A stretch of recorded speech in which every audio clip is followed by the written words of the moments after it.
मी माझ्या नवऱ्यामुळे राजकारणात नाहीच बरं, त्यांना तर आवडत नाही राजकारण. माझ्या सासूबाईंमुळे मी राजकारणात. मी जसं म्हटलं ना की भारतीय जनता पार्टी प्रत्येक कार्यकर्त्यावर काम करते. इथे रक्त आहे आणि इथं कार्यकर्ता आहे, कुणाच्या बाजूनी जावं. तुम्ही ह्यात पुढे पुढे गेलात आणि मग तुमच्या यजमानांना हे ॲक्सेप्ट करावं लागलं का तेही हळूहळू यात गुंतत गेले? मी कार्यकर्ता म्हणून चांगली आहे, मला रजा द्या, तुमचं रक्त जे म्हणते ते तुम्ही ऐका आणि पुढे जा.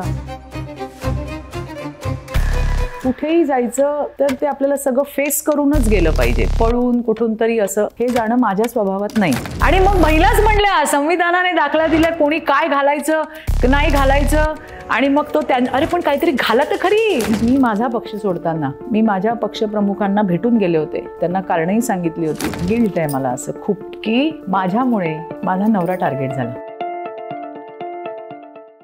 नमस्कार, आर पार वुमन की बात मध्ये मी मुग्धा गोडबोले पुन्हा एकदा तुम्हा सगळ्यांचं स्वागत करते.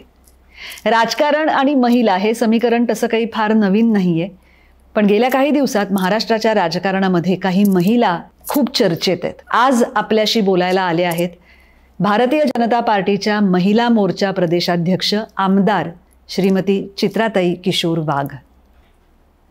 चित्राताई, तुम्ही आज आमच्याशी इथे बोलायला आलात, मी अत्यंत मनापासून तुमची आभारी आहे. आणि आरपारकडून आणि बर्वा स्किन थेरपीकडून तुमच्यासाठी एक छोटंसं गिफ्ट. खूप छान. मी बर्वाबद्दल ऐकलंय आणि माझ्या घरातल्या फॅमिली म्हणजे छोटंसं बाळ होतं, त्याच्यासाठी काजळ हवं होतं आणि मग ते ऑर्गॅनिक हवं. मला आठवतंय मी बर्वाकडनं ऑनलाईन ते मागवलं होतं. त्यामुळे एक आपण म्हणतो ना विश्वासार्हता, खरं बर्वाने नक्कीच कमवली आहे. खरंच आहे. आणि केमिकल्स नसतात त्याच्यामध्ये. इतके छान तुम्ही प्रोडक्ट्स मला दिलेत, मी नक्की वापरेन. Thank you so much. Thank you so much.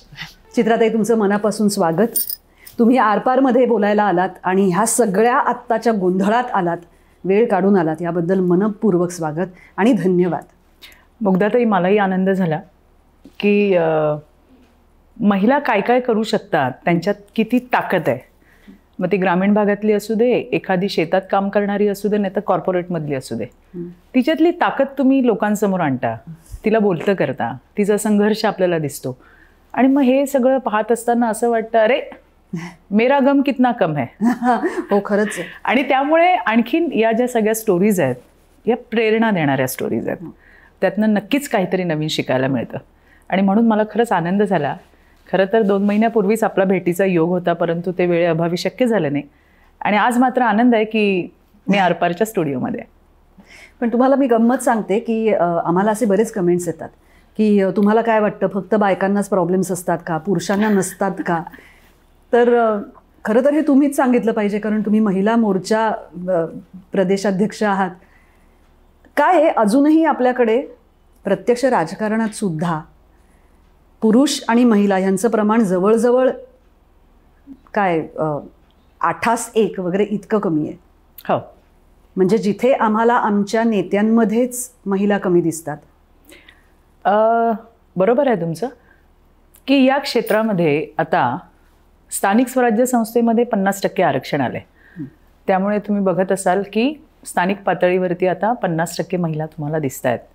मोदीजींचे आभारच मानले पाहिजेत की इतके वर्ष हे लढण्यात गेले. मोदीजी आले आणि त्यांनी 33% आरक्षण आता विधानसभा लोकसभेमध्ये दिलेलं आहे. त्यामुळे नक्कीच या नारी वंदन जो कायदा आहे, जो आपलं विधायक आहे, त्या अनुसार आता महिला तुम्हाला जास्त दिसणार आहेत. महिलांची संख्या वाढतीये, महिलांची संख्या वाढेल. मला स्वतःला एक महिला म्हणून नेहमी वाटतं की आपल्यालाही आपल्यावरती काम करणं फार गरजेचं आहे. एक इलेक्टिव्ह मेरिट म्हणून एक पार्ट असतो, निवडून येण्याची क्षमता. कुठलंही पार्टी ही फक्त महिला आहे म्हणून तिकीट नाही देत. महिलांवरती काम पण केलं गेलं पाहिजे. तिच्यामध्ये क्रयशक्ती नाही आहे का? 100% आहे. पण तिला थोडंसं प्रोत्साहन करणं, तिला ट्रेनिंग देणं, तू करू शकतेस ही हिंमत तिच्यामध्ये आणणं, हे करणं फार गरजेचं असतं. आणि मी आवर्जून तुम्हाला या ठिकाणी सांगेन की ज्या पक्षाची मी कार्यकर्ता आहे, आजही विधानसभा, विधान परिषद दोन्ही ठिकाणी भारतीय जनता पार्टीचे आमदार जास्त आहेत. बरं, त्याच्याशिवाय जे आत्ता आपलं मगाशी बोलणं झालं की महिलांचा टक्का वाढला पाहिजे, त्याच्यावर काम करणं गरजेचं असतं. त्यामुळे वेळोवेळी आमच्या पक्षाकडनं महिलांना ट्रेनिंग दिलं जातं, त्यांचा अभ्यास घेतला जातो. वेगळे वेगळे अभ्यास वर्ग असतात, तिथे राज्यातून महिला येतात आणि त्यांचं जे नेतृत्व गुण आहे, त्यांच्यामध्ये जी नेतृत्व क्षमता आहे ती वाढवण्याचं काम आमची भारतीय जनता पार्टी सुद्धा करत असते. आणि त्यामुळे येणाऱ्या दिवसात फक्त महिला म्हणून बाहुली नको, ती तेवढी सक्षम, निर्णय घ्यायला तत्पर, जनहिताचे, समाजहिताचे, लोकहिताचे तिने निर्णय सक्षमपणे घेता यावे याच्यासाठी पार्टी मेहनत करत असते. त्यामुळे येणाऱ्या दिवसात मोदीजींमुळे शक्तिवंदन कायदा 33% महिला त्या ठिकाणी येणारच आहेत. तुम्ही बघितलं नवीन आता संसद भवन पण त्या ठिकाणी उभारलंय. ती याचीच तजवीज आहे. देशभरातून आपल्या 33% महिला खासदार या तिथं पोहोचणार आहेत. आणि त्यामुळे मला असं वाटतं की येणाऱ्या दिवसात आपला टक्का चांगला वाढेल, पण त्याच्याबरोबरच आपला परफॉर्मन्ससुद्धा तितकाच स्ट्रॉंग आणि अपिलिंग असला पाहिजे. चित्राताई, मी ना जरा कधी कधी लहान तोंडी मोठा घास घेतला तर चूक भूल द्यावी घ्यावी, आत्ताच मी म्हणते. एक मला काय वाटतं की हे आपण जे सगळं बोलतो आहोत ते ऑलरेडी सत्तेत किंवा पक्षात कार्यरत असलेल्या महिलांविषयी बोलतो. मला आजही माझ्या आजूबाजूला अनेकदा असं दृश्य दिसतं की महिलांना एकूणच राजकारणाबद्दल, नागरिक शास्त्राबद्दल ही कुठेतरी मनात नावड असते. म्हणजे मला असं म्हणायचं आहे की ग्रासरूटपर्यंत महिलांना एकूणच राजकारणाविषयी, आपल्या आजूबाजूला काय चालू आहे, आपण ज्या राज्यात राहतो त्या राज्याचं राजकारण काय चालू आहे, तिथले पक्ष काय काम करतायत याच्याविषयी अवेअरनेस नसतो किंवा कमी असतो तुलनेने. तर यासाठी काही एखादा ड्राईव्ह म्हणा किंवा काहीतरी त्याच्यासाठी त्यांना त्यात इंटरेस्ट निर्माण व्हावा म्हणून काही काम करणं गरजेचं आहे असं वाटतं का? थोडंसं तुमच्याशी मी याच्यात सहमत नाही आहे, कारण मी राज्यभरात सतत फिरत असते. आता महिलांमध्ये कॉम्पिटिशन आहे की मला सरपंच व्हायचं आहे, मला ग्रामपंचायतीचं सदस्य व्हायचं आहे, मला पंचायत समितीवर जायचं आहे, मला जिल्हा परिषदेचं तिकीट हवं आहे. आणि त्यांना आता मी जसं जो एक अवेअरनेस आपण म्हणतो की येस मी गेलं पाहिजे राजकारणामध्ये, आता ती प्रतिष्ठा म्हणा किंवा आवड म्हणा किंवा घरामध्ये आता कोणतरी समजा 5-6 जावा असतील त्याच्यातली एक कोणतरी सरपंच होते किंवा एखादी कोण पंचायत समितीची सभापती होते किंवा एखादी जिल्हा परिषदेची सदस्य होते, तर त्याच्यामध्ये पण असं आहे की अरे ही करते तर आपल्यालाही जायला हवं. बऱ्याचदा ज्या वेळेला आरक्षण मिळालं त्यावेळेला लगेच काही 100% ज्या महिला आहेत त्या सगळ्या बाहेरच्या नाही आल्यात, तर नेत्यांच्या कोणी कोणी, आणि मग त्याच्यातून मग नाही आता मला पण व्हायला हवं अशी एक उर्मी गावातल्या महिलांच्या मनामध्ये मी पाहते. म्हणजे ज्यावेळेला तिकीट द्यायचं काम येतं, अगदी कॉर्पोरेशनला पण, म्हणजे महानगरपालिका, नगरपालिका, नगरपंचायती, तिथे सुद्धा एक तिकीट असेल तर इच्छुक 100च्या वर असतात महिला. हो हो, अगदी असतात. कित्येक जणी येतात, फॉर्म्स घेऊन येतात, अहवाल घेऊन येतात आणि खरोखर त्यांनी छान छान काम केलेलं असतं. तर असं आत्ताचं जे वातावरण जे मी पाहते तर त्यामध्ये असं खूप आहे की मला यायचं आहे, मला करायचं आहे, मी शिकेन. इनफॅक्ट आमच्या रामभाऊ माळगीला बरेच अभ्यास वर्ग होत असतात आणि तिथं लेक्चरर म्हणून आम्हाला कधीतरी बोलवतात की ताई येऊन सांगा. त्यावेळेला मी पाहते की ज्या राजकारणाशी संबंधित महिला नाही आहेत अशा पण महिला तिथे येतात. आणि मग आता आम्हालाही व्हायचं आहे, आम्हालाही वाटतं की मी सरपंच व्हायला हवं किंवा मला पंचायत समिती लढवता येईल का किंवा मला जिल्हा परिषदेचं तिकीट मिळेल का, अशा महिला विचारणा करतात. त्यामुळे त्यांच्यामध्ये ती जी एक आवड आहे ती तर कुठेतरी डेव्हलप होताना मला दिसतीये. म्हणजे बाकीच्या क्षेत्रांबरोबर इथंही काहीतरी चांगलं होतं आहे आपल्यासाठी हे महिलांच्या लक्षात येत आहे. त्यांच्यासाठीच्या विविध योजना ज्या मोदीजींनी आणल्या, ज्या महायुतीच्या सरकारमध्ये देवेंद्रजींनी आणल्या, तर या सगळ्या जर योजना जर तुम्ही बघितल्या तर त्या महिलेला केंद्रस्थानी ठेवून केलेल्या आहेत. आणि त्यामुळे प्रत्येक महिलेला वाटतं की याचा पार्ट आता मलाही व्हायला हवंय, मी माझ्या गावामध्ये हे सगळं काम करू शकते. तर अशा पण खूप महिला मला दिसतात. म्हणजे अवेअरनेस वाढतोय असं तुम्हाला? अवेअरनेस 100% वाढतोय. मी तुम्हाला म्हटलं आणि अतिशय जबाबदारीने सांगते, एक जर जागा असेल तर 100+ ॲप्लिकेशन्स येतात. आणि मग तिथे म्हणजे मग तेही बायका त्याच्यातही अवेअर आहेत फार. काही आरक्षित असतात महिलांसाठी, अरे मग तो जातीचा दाखला बरोबर आहे का, मग तो व्हेरीफाईड करून घेतलेला आहे का, हे पण ते मग त्या येताना अगदी सांगतात ताई राखीव आहे पण माझ्याकडे जातीचा दाखला आहे व्हेरीफाईड करून आणलेला आहे. म्हणजे असं हा एक अवेअरनेस आहे ना. नाही तर नुसतं मला लढायचं आहे आणि ते एखाद्या राखीव गटासाठी आहे तर त्यासाठी जातीचा दाखला लागणार मला, मग तोही माझ्याकडे आहे आणि तोही मी व्हेरीफाईड करून आणला असं सांगणाऱ्या महिला आता आहेत. त्यामुळे हा एक अवेअरनेस जो मला दिसतोय तो खरं तर सुखावणार आहे. म्हणजे छान वाटतं मला. हो, म्हणजे मलाही हे ऐकून छान वाटतं. येस, कारण मला तरी समहाव गेले काही वर्षात असं वाटत होतं की माझ्या आजूबाजूला एकूण आपल्याकडे पुन्हा एकदा हा शब्द म्हणून कदाचित खूप वाईट असेल पण डर्टी पॉलिटिक्स असं म्हटलं जातं आणि डर्टी पॉलिटिक्समध्ये जायला महिला तयार नसतात असा एक माझा समज झाला होता. त्यामुळे तुम्ही सांगताय ते ऐकून मला बरं वाटतंय. हो, ग्रामीण भागामध्ये तर नक्की अवेअरनेस आहे आणि डर्टीनेस कुठे नाही आहे, कुठं नाही आहे, कुठल्या क्षेत्रात नाही आहे, सगळ्या क्षेत्रात आहे. पण मला असं वाटतं की हा डर्टीनेस घालवण्यासाठी सुद्धा महिलांनाच पुढे यावं लागेल. हो, कारण राजकारण हे समाजाला फार पुढे नेण्यासाठी महत्त्वाचं आहे.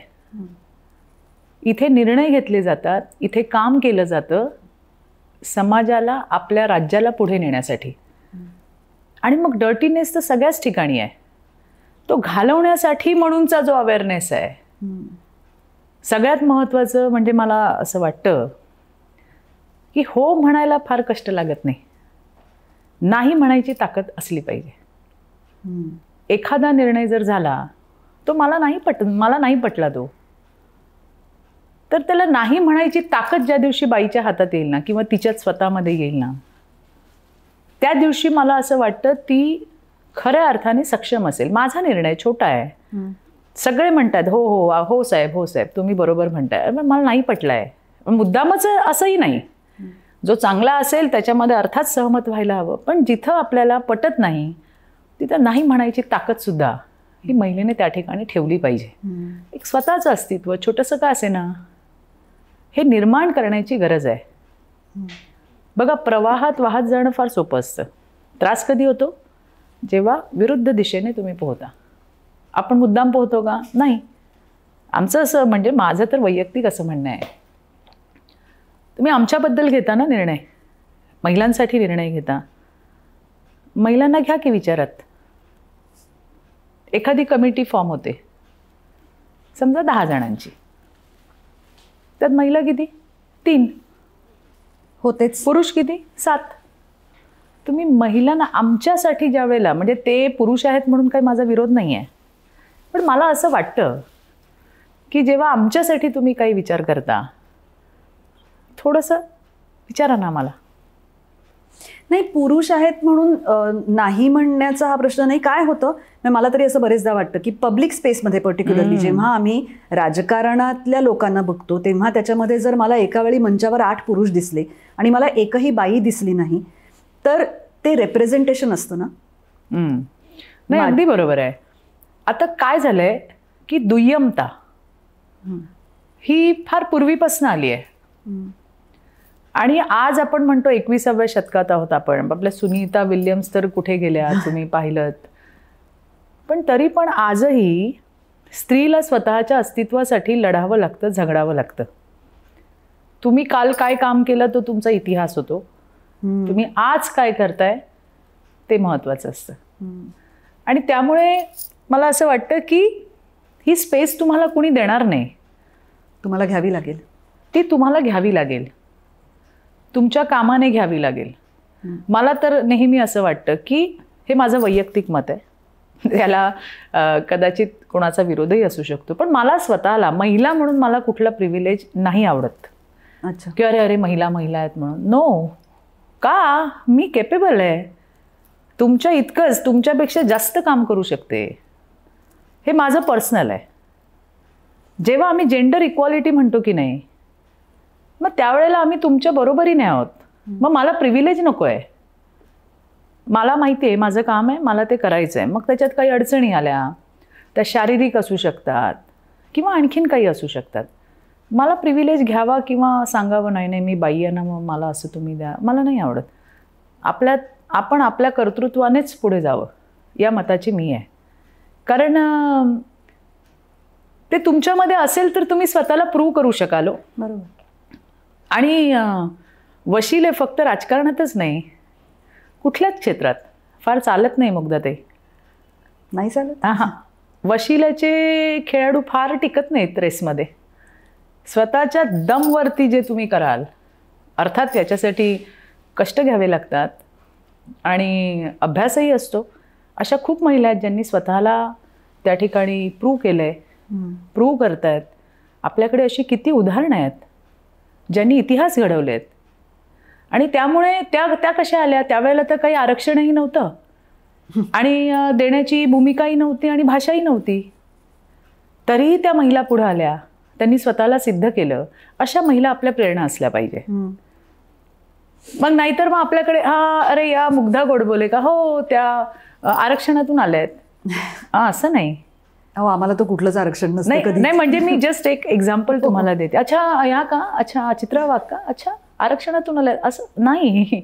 आम्ही स्वतःला प्रूव्ह करून आलंय, असंही असायला हवं. आरक्षणाच्या विरोधात बोलायचं काम नाही. ज्या आपल्या बिचाऱ्या उपेक्षित आहेत, ज्या अगदीच खाली आहेत, त्यांना येण्याची ही संधी आहे आणि नाही शिकल्या या टर्मला, तर पुढच्या वेळेला त्या पुढे येतील. एक सुरुवात होईल की महिला आणि पुरुष जरा तुम्हाला समसमान दिसायला सुरुवात होईल. पण मी हे माझं स्वतःचं ओपिनियन मी सांगितलं की बाई म्हणून मला काही स्पेशल ट्रीटमेंट किंवा मला स्पेशल प्रिव्हिलेज मला स्वतःला नाही आवडत.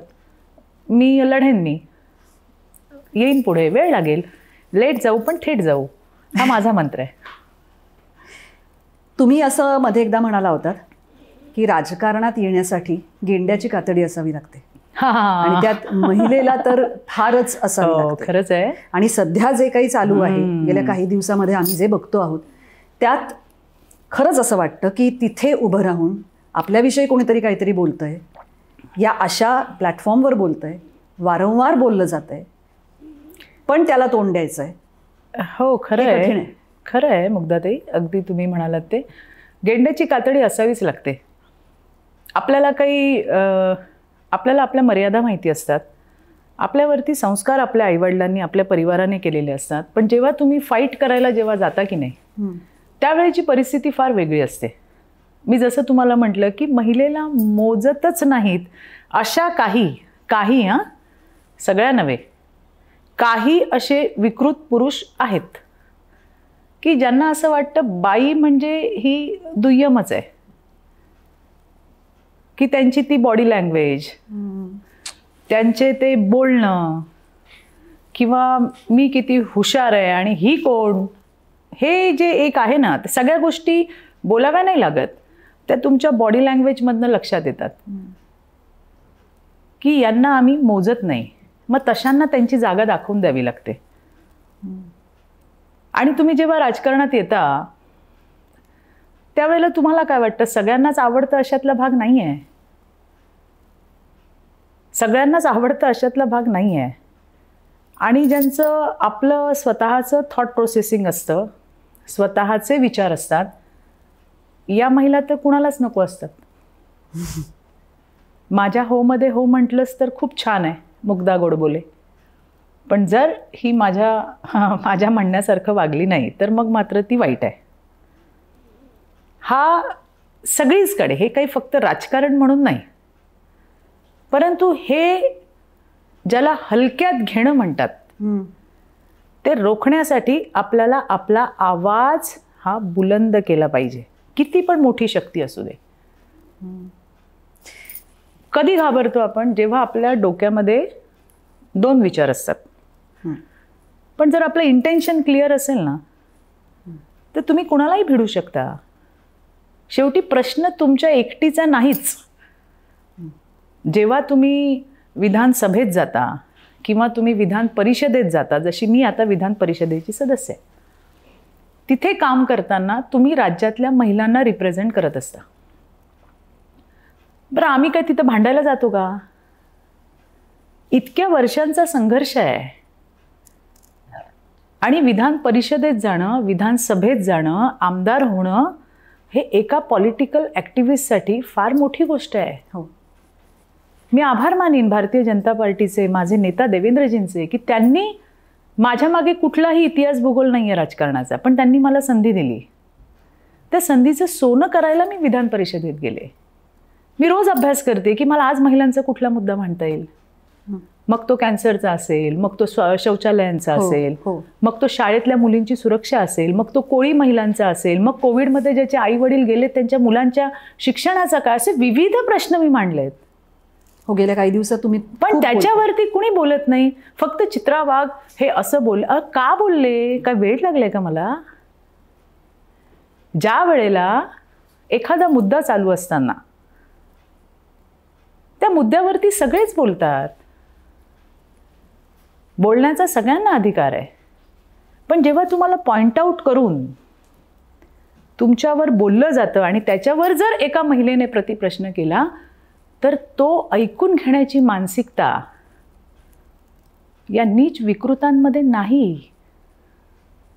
आणि मग आता तात्विक काहीच नाहीये, तुमच्याकडे मुद्द्याशी बोलायला काही नाहीये, मग तुम्ही कुठे जाता?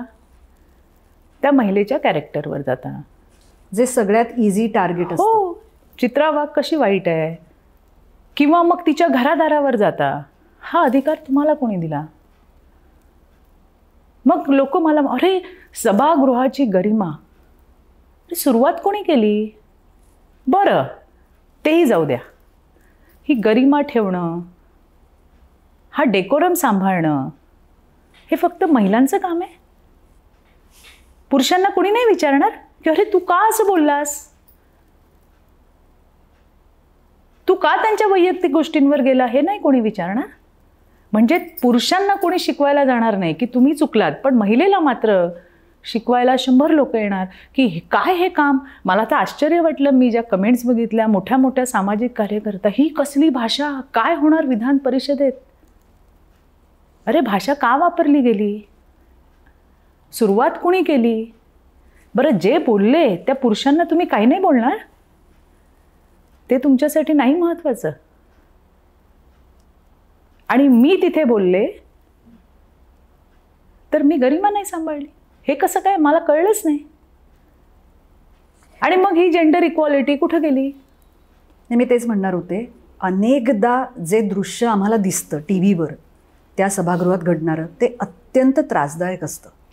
आणि आम्हाला खरंच असं वाटतं की हे आमचे नेते आहेत, जे तिथे गोंधळ घालतायत, गदारोळ करतायत, आरडाओरडा करतायत, वाईट भाषेत एकमेकांना बोलतायत. खरी गोष्ट आहे की मी पण, माझी तर ही पहिलीच टर्म आहे आणि हे माझं दुसरं अधिवेशन आहे. पहिलं अधिवेशन अगदी मोजून जेमतेम 8-1 दिवसाचं होतं, हिवाळी अधिवेशन.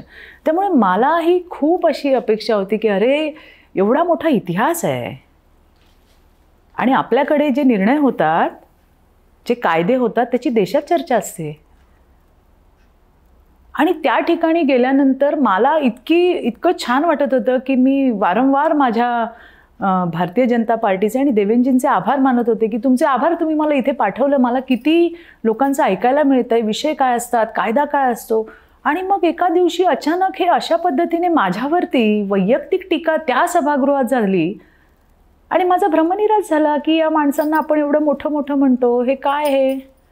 पण याचं कारण काय असतं चित्राताई? म्हणजे मला असं विचारायचं आहे की एका माणसावर वैयक्तिक टीका करून त्याचं मानसिक खच्चीकरण करणं, का त्या पार्टीला मलिन करणं, का काय असतं याच्यामध्ये? मला असं एकच वाटतं की ही कोण मला सांगणारी? मी एवढा मोठा, इतके वर्ष इथे विधान परिषदेमध्ये आहे, एवढा मोठा नेता आहे, मोठा शिकलेला आहे, आणखीन काय असेल? प्रत्येकाच्या डोक्यात आपलं आपलं असतं ना.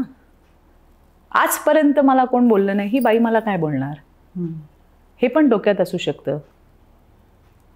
आणि मग आता बाईला गप्प करायचं तर साधारण असं होतं, असं झालंय. कित्येक महिला मुली माझ्याकडे येतात, बघा ना ताई, आत्ताशी कामाला सुरुवात केली आणि काय काय लिहितात आमच्याबद्दल, काय काय बोलतात आमच्याबद्दल. मी त्या पोरींना सगळ्यांना धीर देत असते. ते त्यांचं काम करतायत कारण ते त्यांना तेवढंच येतं. तुमच्यासाठी स्काय इज द लिमिट आहे. तुम्ही काम करा, त्रास होईल पण यातनं तुम्ही तावून सुलाखून बाहेर याल, परिपक्व व्हाल आणि चांगल्या पद्धतीने लीडरशिप कराल. हे सगळ्या ठिकाणी चाललेलं आहे. कुठली महिला पुढे आली, ती बोलली, मग तिला गप्प करायचं काय असतं? एकतर तिच्या कॅरेक्टरवर बोला किंवा तिच्या परिवारावर बोला. त्यांनी तसा प्रयत्न केला असावा, त्यांना असं वाटलं की बाबा ही गप्प बसेल किंवा पुढे विषय वाढणार नाही, पण मी गप्प बसणाऱ्यातली नाही आहे. आणि म्हणून मी वाक्य वापरलं की तुझ्यासारखी 56 तंगड्याला बांधून फिरते. मग लगेच आकडा कमी झाला, हा आकडा मोठा हवा होता. कोण म्हणतं? महिला. कारण या महिलांच्या डोक्यात, म्हणजे मला हे सगळ्या नाही बरं, मला हे असं सांगायचं आहे की प्रत्येक वेळेला कुठल्या बाईबरोबर पुरुषाची जोडी लावणं गरजेचं आहे. हे क्षेत्र पुरुषांचं आहे, महिलांचं नाही आहे. इथे नेता हे सगळे पुरुष आहेत, त्यांच्याकडे सतत जावं लागतं महिलांना, त्यांच्याकडून कामं करून घ्यावी लागतात आणि म्हणून त्या महिला त्यांना भेटत असतात. पण मग असा मी शब्दप्रयोग वापरल्यावर त्यांच्या डोक्यातच विकृती भरली आहे. त्यांनी अरे आकडा मोठा झाला का कमी झाला असं काहीतरी विचित्र, अगदी त्यांच्या डोक्यात हे आलंच नाही की हा तो एकटा माणूस नाही आहे, याच्यासारखे 56 बाहेर आहेत विकृत मानसिकतेचे. ती विकृत मानसिकता आम्ही पायाला बांधून फिरत असतो आणि मी या सगळ्या विकृतांचे आभार सुद्धा मानते रोज. तुम ना होते तो हम ना ऐसे बनते. तुम्ही जर अशा शिव्या दिल्या नसत्या, तुम्ही जर आमच्यावरती सतत टीका केली नसती, तुम्ही आमच्यावरती फार म्हणजे काय म्हणतो विकृत मानसिकतेतून बोलला नसतात, तर कदाचित आज आम्ही खंबीर झालो नसतो. आम्ही ते पचवायला शिकलो आहे आता. आम्हाला माहिती आहे की आम्हाला थांबवण्यासाठीचे हे बॅरियर्स आहेत आणि ते आता आम्ही जुमानणार नाही, असा स्ट्रॉंग मेसेज हा मला त्या दिवशी द्यायचा होता आणि तुम्ही दिला. मला असं विचारायचं होतं तुम्हाला चित्राताई की हे त्या दिवशी तिथे एक पुरुष बोलला, पण त्याच्यानंतर बाहेर काही स्त्रियाही हे बोलतात. हो, ते खरंच मी तुम्हाला जसं म्हटलं की हे दुर्दैव आहे. प्रतिस्पर्धी म्हणून न बघता सगळ्याच संघर्षातून आलेल्या आहेत, सगळ्यांबद्दल रिस्पेक्ट आहे. परंतु कसं होतं की विरोध असावा कुठल्या लेवलपर्यंत, विषय समजून घेतला पाहिजे. एकीने तर असं म्हटलं ते काय बिग बॉसचं काय घर आहे का किंवा काय, हा त्यांनीच विचारलेला प्रश्न. आणि गंमत म्हणजे त्यांचे वडील माझ्यासोबत बसतात. मग मी म्हटलं तुमच्या वडिलांना विचारा, ते माझ्यासोबतच बसतात तिथे. म्हटल्यावरती मग अरे त्यांना ते इतके ज्येष्ठ आहेत, मला माहिती आहे तुम्ही सुरुवात केलीत. आणि किती म्हणजे याचं प्रमाण मी वाढताना मी पाहतीये की पुरुष महिलांना पुढं करतात. आंदोलनं झाली, माझ्याकडे तर मेसेज आहे, मी तुम्हाला दाखवू शकेन आताही, की ज्या मुलीसाठी ज्या विक्टिम्स येतात आमच्याकडे आणि मग नंतर त्या फार त्रासातून आलेल्या असतात, त्यांना आम्ही मदत करण्याचा प्रयत्न करतो. त्या घरातून निघालेल्या असतात. मग त्यांना हे जे आरोपी आहेत ते पुन्हा आमिष दाखवतात की हा सगळा तुझा त्रास, तुला राहायला जागा नाही, तुला खायला पैसे नाहीत, तुझ्या आयुष्यात जे काही हे सगळं आता वाईट चालू झालंय ते का झालंय की तू माझ्यावर केस केली आहेस. बरोबर? तुला मदत कोण करतंय? चित्रा वाघ. तू तिच्या विरोधात बोलशील तर हे सगळं संपवतो मी. हो, माझ्याकडे आत्ताही मेसेज आहे, मी तुम्हाला दाखवू शकते की त्या मुलींनी मला मेसेज केले की अमक्या तमक्या महिला माझ्याकडे येऊन मला इन्सिस्ट करतायत की चित्रा वाघच्या विरोधात स्टेटमेंट दे. माझ्याकडे आत्ताही तो मेसेज आहे. काय साध्य करतात? मी परवाच्याही प्रेसमध्ये एक शब्द वापरला होता, आज ज्या सुपात आहेत त्या उद्या जात्यात येणार आहेत. आणि हे 100% आहे. आज ज्याच्यातून मी चालली आहे त्यातून उद्या तुम्ही सगळ्याजणी जाणार आहात. आणि मला प्रत्येक वेळेला असं वाटतं, ती कोण पण असू दे, कुठल्या पक्षाची असू दे, कुठली सामाजिक कार्यकर्ता असू दे, मला जेवढं जमतंय तेवढा मदत करण्याचा माझा प्रयत्न असतो. मला असं वाटतं की नाही, हे बरोबर नाही झालंय, इथे तिला मदत व्हायला हवी. त्याच महिला आज लिहित आहेत, काय ही भाषा. आणि मला आश्चर्य वाटलं, माझीच भाषा दिसली. हो, एक्झॅक्टली. आणि ज्याने महिलांवरती आरोप केले त्या पुरुषांना कोणी बोलायला नाही, उलट महिलांनाच आमच्या सांगावरती सोडलं. अर्थात या गोष्टींची मला सवय आहे. मी तुम्हाला जसं म्हटलं की आपलं इंटेन्शन जर क्लिअर असेल तर आपल्याला कुणाला घाबरायची कधीच गरज लागत नाही. आणि मी खूप भाग्यवान पण आहे, मी राजकारणात काम करते म्हणून काही राजकीय पर्सनॅलिटींबद्दल बोलणंही तितकंच गरजेचं आहे. आपला नेता कसा असतो, मी देवेंद्रजींना नेहमी म्हणायचे की मध्ये ते मराठा आरक्षणाचं वगैरे सगळं चाललं होतं, काय काय बोलायचे त्यांना. म्हणजे मुग्धाताई, मी तुम्हाला खरं सांगते, गेले 2 दिवस मी खूप विचार करते की हे सगळं झाल्यावरती ज्या सामान्य ज्या महिला आहेत त्यांच्या खूप चांगल्या रिॲक्शन्स आहेत. फोन करतात, ओळखतही नाही, ताई असं तसं छान बोललात तुम्ही, अमकं केलं, असंच व्हायला हवं होतं वगैरे वगैरे वगैरे. पण शेवटी आपण कुठल्याही क्षेत्रात असलो तरी आपण ही हाडाकाडाची माणसं आहोत. आपल्यालाही असं वाटतं की अरे काय बरं झालं. मग मी माझ्या नेत्याचा विचार करते. मला आठवतंय 1-2 दिवस नाही, सतत वर्षभर किंवा त्याहून जास्त पिरियड असेल, देवेंद्रजींवर किती टीका झाली, म्हणजे कुठलीच सीमा नाही राहिली. त्यांच्या परिवारावर बोललं गेलं, सतत बोललं गेलं, वाटेल तसं बोललं गेलं, पण त्यांनी कधी हो पण नाही काढलं. अर्थात तो मोठेपणा त्यांचा आहे, तेवढ्या क्वालिटीज माझ्यामध्ये नाही आहे. मी म्हटलं कसं पचवलं असेल आपल्या नेत्याने, ज्यांना आपण फॉलो करतो, ज्यांना आपण आपला नेता मानतो, माझ्या नेत्याने हे कसं पचवलं असेल. काहीतरी आपण शिकलं पाहिजे, तोच विचार करते मी 2 दिवस. पण ह्या 2 दिवसामध्ये तुमच्या पक्षातल्या लोकांकडून किंवा देवेंद्रजींकडून तुम्हाला तुमच्या सपोर्टमध्ये किंवा तुमच्या विरोधात असं कोणी काही बोललं नाही? माझी पार्टी कायम माझ्यासोबत आहे. माझे नेता देवेंद्रजी माझ्यासोबत आहेत. आमचे प्रदेशाचे अध्यक्ष बावनकुळे साहेब माझ्यासोबत आहेत. आमचे कार्याध्यक्ष रवींद्र चव्हाण सोबत आहेत. विधान परिषदेतले गटनेते, आमचे नेता प्रवीण भाऊ दरेकर, प्रसाद लाड, आमचे सगळेच, जितके आमचे सगळे तिकडे सगळे आमचे मेंबर्स तिकडे आहेत, आमचेच नाहीत तर शिवसेनेचे सुद्धा आणि राष्ट्रवादीचे सुद्धा, जे 3 आमची अलायन्सची पार्टी आहे, अगदी विरोधी पक्षातल्या सुद्धा लोकांनी येऊन माझे आभार मानलेत की हे व्हायला हवं होतं, यांची मुजोरी तुटणं गरजेचं होतं आणि कुणीतरी यांना बोलायला हवं होतं. आणि म्हणून मला असं वाटतं की आपण म्हणतो ना की एक आपलं रोल मॉडेल किंवा अरे आयडियल आपण ज्याला बघून काम करतो, तर मी 2 दिवस झाले मी देवेंद्रजींचा विचार करते, त्यांच्या परिवाराचा विचार करते की अरे किती कशा पद्धतीने. मी माझ्याही परिवाराला बसून सांगितलं, माझी मुलं मोठी आहेत, मी ते विचारणारच होते, तर त्यांनाही असं वाटतं की हे कोण आहेत मम्मा, हे कोण आहेत, हे तुला ओळखतही नाही, काय लिहितात, किती घाण लिहितात, कशा पद्धतीने लिहितात.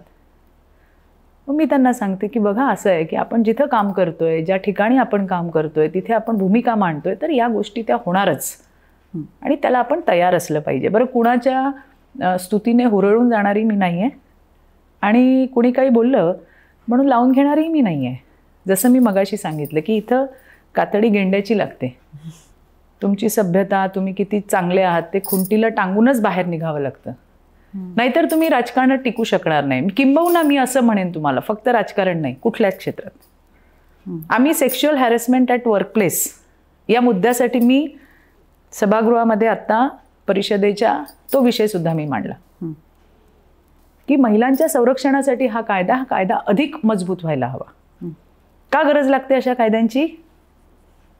कारण आज ही मानसिकता जी आहे, ही मानसिकता सगळ्यांची नाही.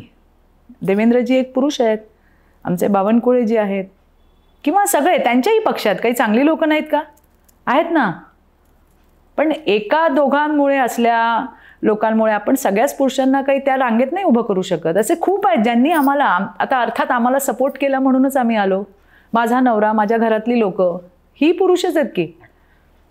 त्यामुळे सगळ्यांनाच त्या कॅटेगरीत बसवणं चुकीचं आहे. पण काही विकृत मानसिकतेची लोक आहेत आणि त्यांना ठेचणं पण फार गरजेचं आहे. त्यांना ठेचणं गरजेचं आहे, त्यांना त्यांची जागा दाखवणं गरजेचं आहे की पुन्हा कुणाच्या नादी लागणार नाहीत. एवढं मात्र बंदोबस्त करणं फार गरजेचं आहे. आणि मला असं वाटतं की या सगळ्या गोष्टींमुळे ज्या बाहेरच्या महिला आहेत त्यांनाही चांगलं वाटतं की मी लढू शकते, मी बोलू शकते. प्रत्येकीला बोलता येतं, पण तिला असं वाटतं अरे बोलू का, व्यक्त होऊ का, कोण काय म्हणेल, ही हसेल का, हा मला काय म्हणेल, ही एक जी ती त्या तो संकोच असतो, तो बायकांना जो नैसर्गिकपणे असतो. येस. आणि मग त्यामुळे काय होतं, ती सहन करत राहते. सहन करणं हा गुन्हा नाही का, कारण तुम्ही त्याच्या विकृतीला खतपाणी घालतायत. अरे मेरा कुछ नहीं हो सकता, हे त्याचं एकदम पक्क होऊन जातं. आणि म्हणून ते तोडणं, तो गुरूर तोडणं हलक्यात घेऊ नका, हे सांगणं फार गरजेचं. कारण आम्हाला ना आमचे नेते सुसंस्कृत बघायला आवडतात. आम्हाला सामान्य जनतेला नाही आवडत आपले नेते अशा पद्धतीने एकमेकांवर चिखलफेक करतात, हे बघायला आम्हाला खरंच नाही आवडत सामान्य जनता म्हणून. आणि अशा वेळी मला असं वाटतं, जे तुम्ही आता उल्लेख केलात तो, तुम्ही 20 वर्ष राष्ट्रवादी काँग्रेसमध्ये होतात, आता 5-6 वर्ष तुम्ही भारतीय जनता पार्टीमध्ये आहात. येस. माझ्या माहितीप्रमाणे त्यापेक्षा जास्त वर्ष तुम्ही मॅरिड आहात. हो. म्हणजे तुम्ही जेव्हा संसार करायला लागलात तेव्हा तुम्ही राजकारणात नव्हता. बरोबर आहे. आणि त्यानंतर तुम्ही राजकारणात आलात. कदाचित तुमच्या मिस्टरांची तेव्हा ती मानसिक तयारी नसेल की आपली बायको पुढे राजकारणात जाणार आहे, आमदार होणार आहे, एवढ्या मोठ्या पक्षाची एक मोठी कार्यकर्ती असणार आहे. ह्या सगळ्या तुमच्या प्रवासात तुमची फॅमिली तुमच्याबरोबर कशी होती? मुग्धाताई, खरं तर मी माझ्या नवऱ्यामुळे राजकारणात नाहीच. बरं, त्यांना तर आवडत नाही राजकारण. माझ्या सासूबाईंमुळे मी राजकारणात आहे. आमच्या एक ओळखीचे कोणी होते कॉर्पोरेशनला उभे, आणि त्यावेळेला मी प्रेग्नंट होते. तर त्यांनी सांगितलं की यांच्यासोबत, त्यावेळेला परमिशन्स वगैरे आताही घ्याव्या लागतात, मग ते आता बरंच कम्प्युटराईज झालं आहे, पण त्यावेळेला हाताने परमिशन्स घ्या, इथे रॅली आमची निघणार आहे, इथे आमची सभा होणार आहे, असं त्या परमिशन्स वगैरे घ्याव्या लागायच्या. मी म्हटलं मी काय करणार, मला याच्यातलं काही माहीत नाही. त्या म्हटलं तेवढं मदत कर जरा तिला थोडंसं. मग मी आपली ॲप्लिकेशन लिहून दे त्या परमिशनसाठी. त्या पोरं असायची, ती पटापट जायची सगळीकडे, BMCला आणि पोलीस स्टेशनला वगैरे. आणि ते करता करता मग ताई चला ना आमच्यासोबत रॅलीमध्ये. मग सगळ्या महिलाच असायच्या, कारण महिला कॅन्डिडेट होती. मग आम्ही एक 100-150 महिला घरोघरी जाऊन त्या म्हणजे ती असं होतं त्यावेळेला की आपण पुढं जायचं, हातामध्ये तो मेगाफोन असायचा की आता मुग्धाताई आलेल्या आहेत, अमक्या पक्षाच्या आहेत, आणि त्या तुमच्या भेटीला आलेल्या आहेत, आणि त्यांचं हे चिन्ह आहे. तर मग त्या महिला सगळ्या घरातल्या बाहेर यायच्या, मग त्या त्यांच्याशी बोलायच्या. मग मी आपली मेगाफोन घेऊन पुढे जायची, आणि मग माझ्या मागे हे सगळं असं छान मी पण एन्जॉय करत होते. मग सभा झाल्या, मग ते नेते आले, कॉर्पोरेशनचे इलेक्शन्स होते, मग ते ऐकायचं. असं करता करता इलेक्शन झालं. त्या ज्या होत्या त्या हरल्या, पण नंतर लोक माझ्याकडे यायला लागली की आमचं BMCला पत्र लिहून द्या, बघा ना पाणी येत नाही, बघा ना आज कचराच उचलला गेला नाही, अमकं. तर मग मी ते द्यायला लागले. अरे म्हटलं आमच्या सासूबाई असायच्याच, त्यामुळे दे ना लिहून. मग मी ते देऊन द्यायला लागले. नंतर मग त्या म्हणल्या जरा चला ना आमच्यासोबत, तुम्ही त्यांना सांगा ना आपल्याकडे पाण्याचा खूप प्रॉब्लेम आहे. मग मी त्यांच्यासोबत वॉर्ड ऑफिसला जायला लागले, लाईक असं त्या फ्लोमध्ये. आणि मग लक्षात नाही आलं, पण 99ला तर राष्ट्रवादीची स्थापनाच झाली, आणि तेव्हापासून मग त्या पक्षासोबत मी काम केलं, फार खालून काम केलं. आमचं छोटं एक कार्यालय होतं, त्या कार्यालयाची प्रमुख झाले, मग वॉर्ड अध्यक्ष, मग तालुक्यावर, मग जिल्ह्यावर, मग मुंबई प्रदेशवर, मग मुंबईचे अध्यक्ष झाले, मग महाराष्ट्राचे अध्यक्ष झाले. असा तो प्रवास आहे. जवळपास आता एक 26, माझ्या मुलाला जितकी वर्ष झाली तितकी वर्ष मला राजकारणात झाली. एक 26 वर्षाचा आहे. असा हा सगळा प्रवास आहे. आणि त्यामुळे मग त्यातनं येताना हळूहळू सासूबाई गेल्या मध्यंतरीच्या काळात, पण तोपर्यंत मी बरीच पुढे आले होते, त्याच्यामुळे मलाही इंटरेस्ट होता सोशलचा, नाही असा नाही. मग पुन्हा मागे येणं काही शक्य नव्हतं, त्यामुळे तेच कॅरी फॉरवर्ड करत पुढे गेलो.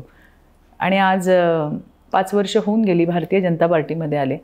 पक्षाने चांगली संधी दिली, महाराष्ट्राचं महिलांचं अध्यक्षपद दिलं, आणि आता मला आमदार केलं आहे. आणि आमचा भारतीय जनता पार्टी राज्यातला, देशातला नाही, जगातला सगळ्यात मोठा पक्ष आहे. मला आठवतं आहे की मला सगळ्यात आधी नॅशनल एक्झिक्युटिव्ह मेंबरची मला संधी दिली देवेंद्रजींनी. मला माहितीच नव्हतं हे काय आहे. आणि मग नंतर कळलं की अरे महाराष्ट्रातनं 3 जण आहेत, आणि ते पण फार दिग्गज, म्हणजे जावडेकर साहेब, विनय सहस्त्रबुद्धेजी आणि मी अशा आम्हाला तिघांना महाराष्ट्रातून रिप्रेझेंट करायला तिकडे एक्झिक्युटिव्ह कमिटीमध्ये पाठवलं होतं, ज्याचे अध्यक्ष स्वतः म्हणजे देशाचे लोकप्रिय प्रधानमंत्री मोदीजी आहेत. आणि त्यामुळे ते सगळं मी जसं म्हटलं ना की भारतीय जनता पार्टी प्रत्येक कार्यकर्त्यावर काम करते. तर कसे इश्यू असतात, अभ्यास, प्रशिक्षण वर्ग यातनं घडतं. मला वाटतं की ही प्रगल्भता आणखीन पुढे जाऊन बरेच विषय तिथे नेणं, मांडणं, याच्यासाठी या सगळ्या प्रशिक्षणाची पण खूप मला मदत झाली. तुम्ही ह्यात पुढे पुढे गेलात आणि मग तुमच्या यजमानांना हे ॲक्सेप्ट करावं लागलं का तेही हळूहळू यात गुंतत गेले? नाही, त्यांचं म्हणजे मी अगदी कृपा आहे स्वामींची की नवरा फारच चांगला आहे. त्यामुळे त्यांचं आधीपासून हे म्हणणं होतं की तुला जे आवडतंय ना तू ते कर. आणि मग जेव्हा त्यांच्यावर आरोप झाले, हो, ते तर माझ्यासाठी फार म्हणजे मी ते माझ्या काय म्हणतो ना त्याचं गिल्ट आहे मला असं खूप, की माझ्यामुळे माझा नवरा टार्गेट झाला. हे गिल्ट आहे मला फार. प्रत्येक बायको ही आपल्या नवऱ्याबद्दल भरभरून बोलत असते. माझा नवरा अगदी नाकाच्या समोर चालणारा, 10 ते 5च्या शेड्यूलमधला, पण माझ्या या सगळ्या ॲक्टिव्हिटीजमुळे त्यांना टार्गेट केलं गेलं. परंतु मला विश्वास होता, ते दिवस आमच्यासाठी अत्यंत खडतर होते. मुलाचं नुकतंच हायर एज्युकेशन चालू झालेलं, म्हणजे मी आजही विसरणार नाही.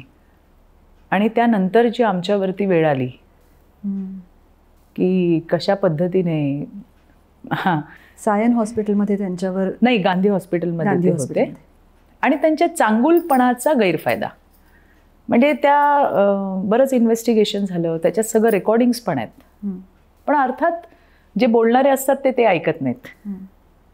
ना त्यांनी पैसे घेतले, ना ते त्या ठिकाणी होते. इनफॅक्ट जे होते त्यांना ते सांगत होते की अरे तू कुणाला काही देऊ नको बरं, हे तुझा अधिकार आहे, हा हे सगळं रेकॉर्डवरती आहे, मी काही स्वतःहून सांगत नाही आहे.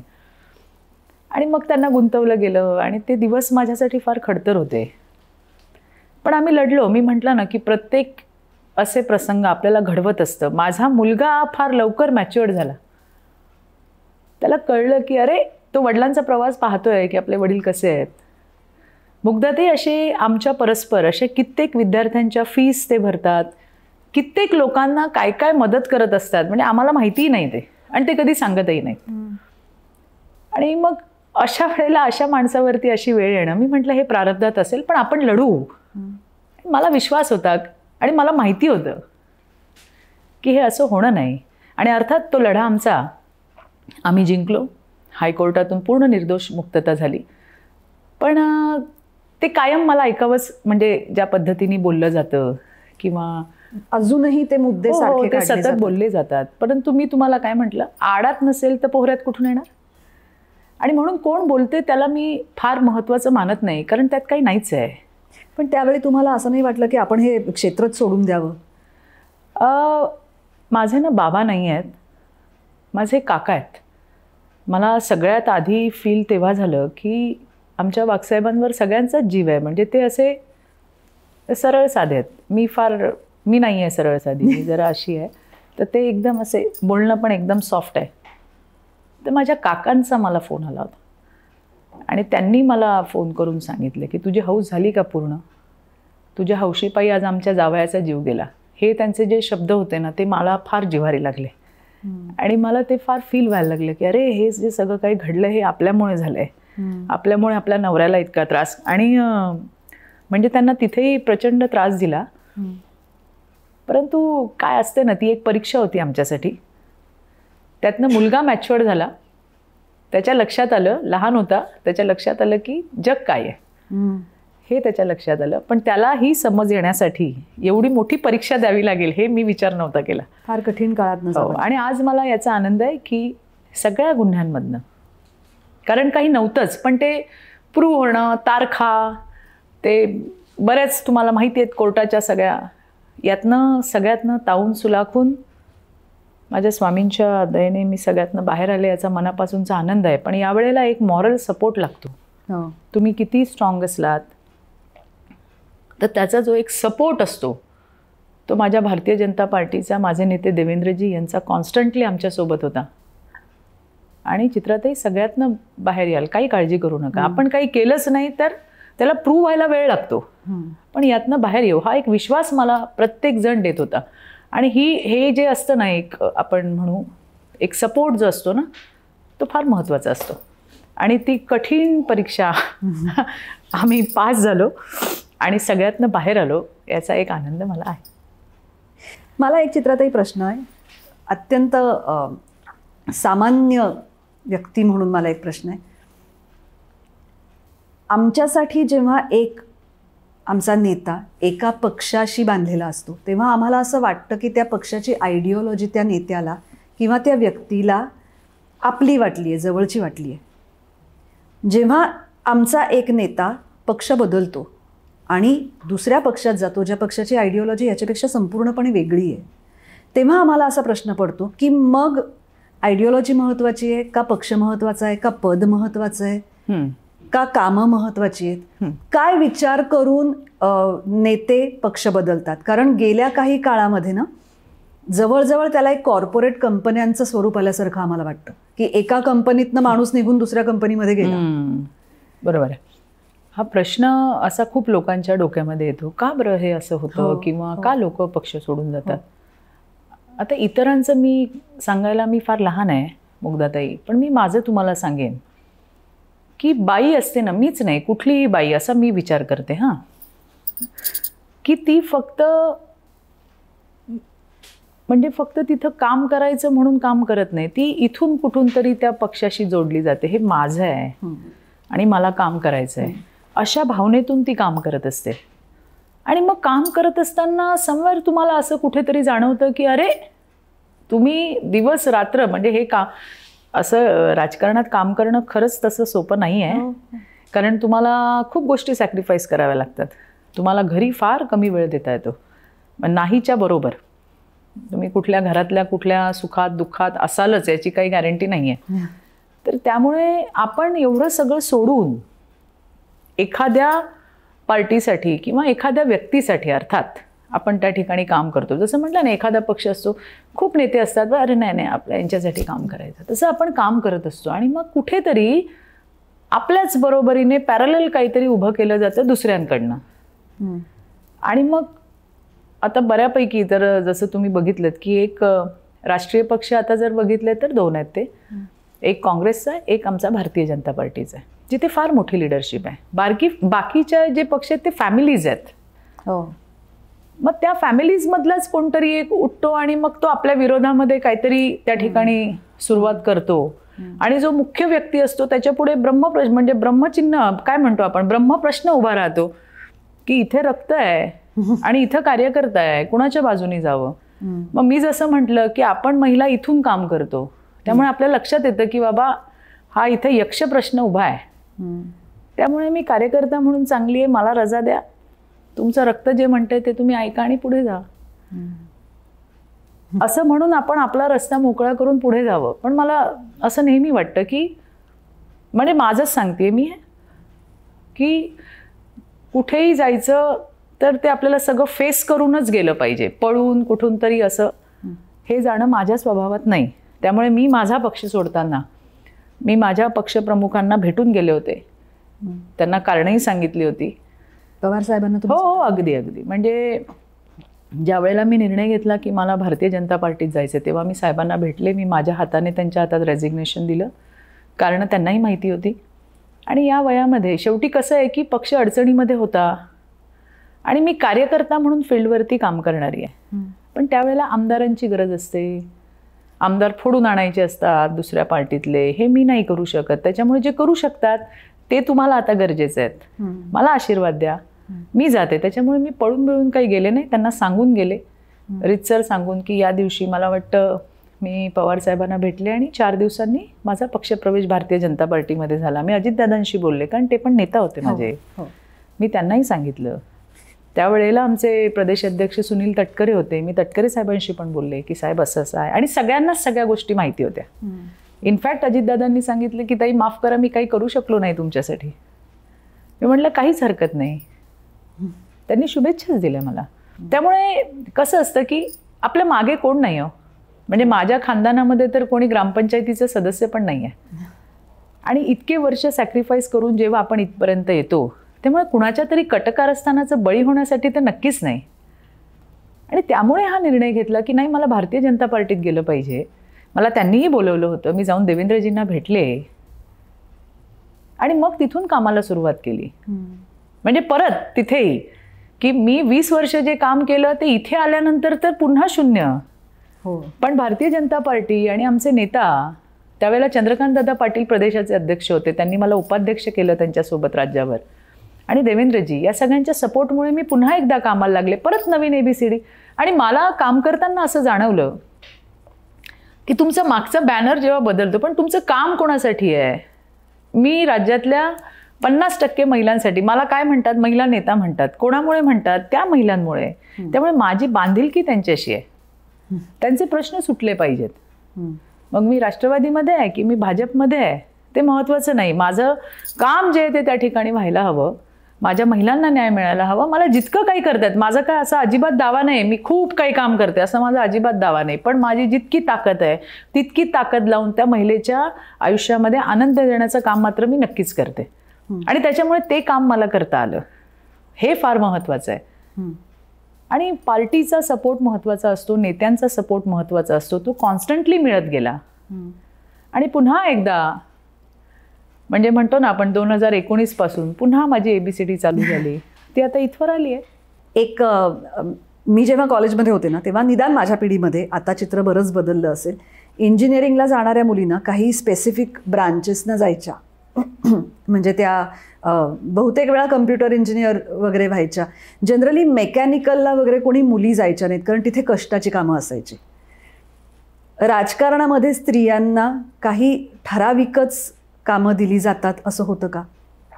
नाही, म्हणजे काही ठराविकच त्यांच्याकडे पदं दिली जातात किंवा काही ठराविक बालविकास म्हणा किंवा महिलांसाठी म्हणा, असं काही एक ठरलेलं असतं का? कारण ऍक्च्युली असं काही नाही आहे. म्हणजे बऱ्याच महिलांना बऱ्याच संधी दिलेल्या आहेत. म्हणजे आमच्या संघटनेमध्ये म्हणाल तर महामंत्री म्हणून जबाबदारीचं पद असतं, त्याच्यामध्ये एक महिला कंपल्सरी असते. म्हणजे कुठेही, म्हणजे राज्यस्तरावर, देशाच्या स्तरावर, अगदी छोट्या तुमच्या गावापर्यंत, तर हे एक असतंच. आणि असं ठराविक काम महिलांना देणं अशातला भाग नाही आहे. आणि खरं एक आणखीन सांगू का पुढे जाऊन, की तुम्हाला काम करायला तुम्ही हेच करायचं आणि तुम्ही तेच करायचं असं काही ठरवलेलं नसतं. आपण कामं शोधायची असतात की मी काय करू शकते. मी जर अध्यक्ष आहे किंवा मी जर उपाध्यक्ष आहे तर मी या पदाचा जास्तीत जास्त समाजाला कसा फायदा होईल याच्यासाठी काय करायचं हा प्लॅन माझ्या डोक्यात पाहिजे. तुम्हाला असं कोण सांगणार नाही की मुग्धाताई इथून उठा आणि तुम्ही आदिवासी पाड्यावर जा. तुम्हाला वाटलं पाहिजे. पद महत्त्वाचं नसतं, त्या पदाला तुम्ही किती न्याय देता हे महत्त्वाचं असतं. तुम्हाला एखादं अध्यक्षपद मिळालं आणि तुम्ही जर त्या कामाचा ठसा नाही उमटवू शकलात तर तुमच्या नंतर पण कोणतरी येणार आहे. बरोबर.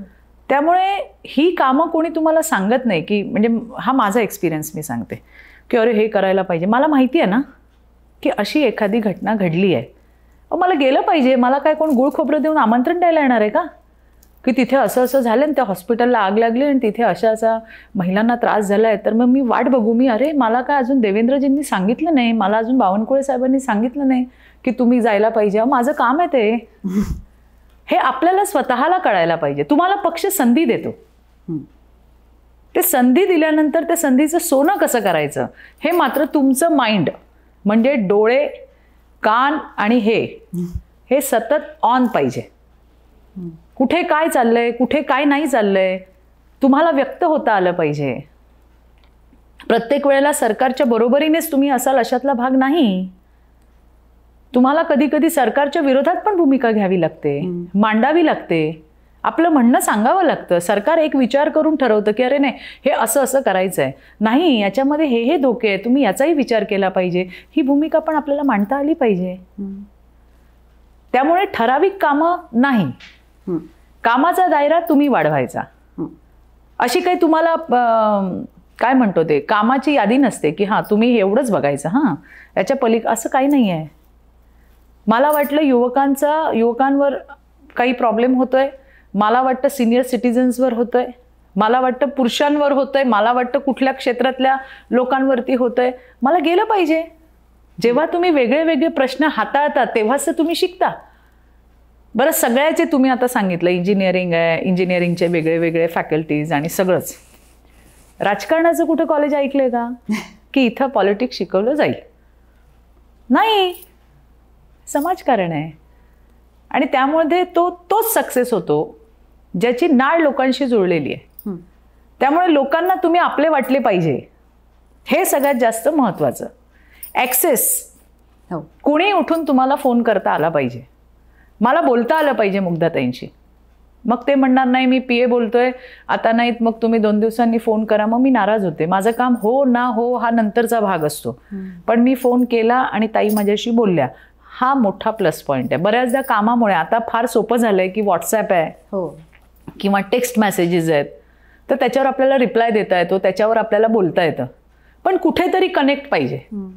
आणि जेव्हा तुमचा त्यांच्याशी कनेक्ट होतो तेव्हा ते आपले समजून तुम्हाला त्यांचे प्रश्न सांगत असतात की ताई या विषयावरती आपण बोललं पाहिजे, ताई आपण या विषयावरती काम केलं पाहिजे. म्हणजे एक छोटंसं सांगते की आपल्याकडे आदिवासी क्षेत्रातल्या महिलांना, ज्या गरोदर माता आहेत, ज्या स्तनदा माता आहेत, त्यांच्यासाठी खूप चांगली डॉक्टर APJ अब्दुल कलाम अमृत आहार योजना म्हणून आहे, ज्यामध्ये चौरस आहार दिला जातो.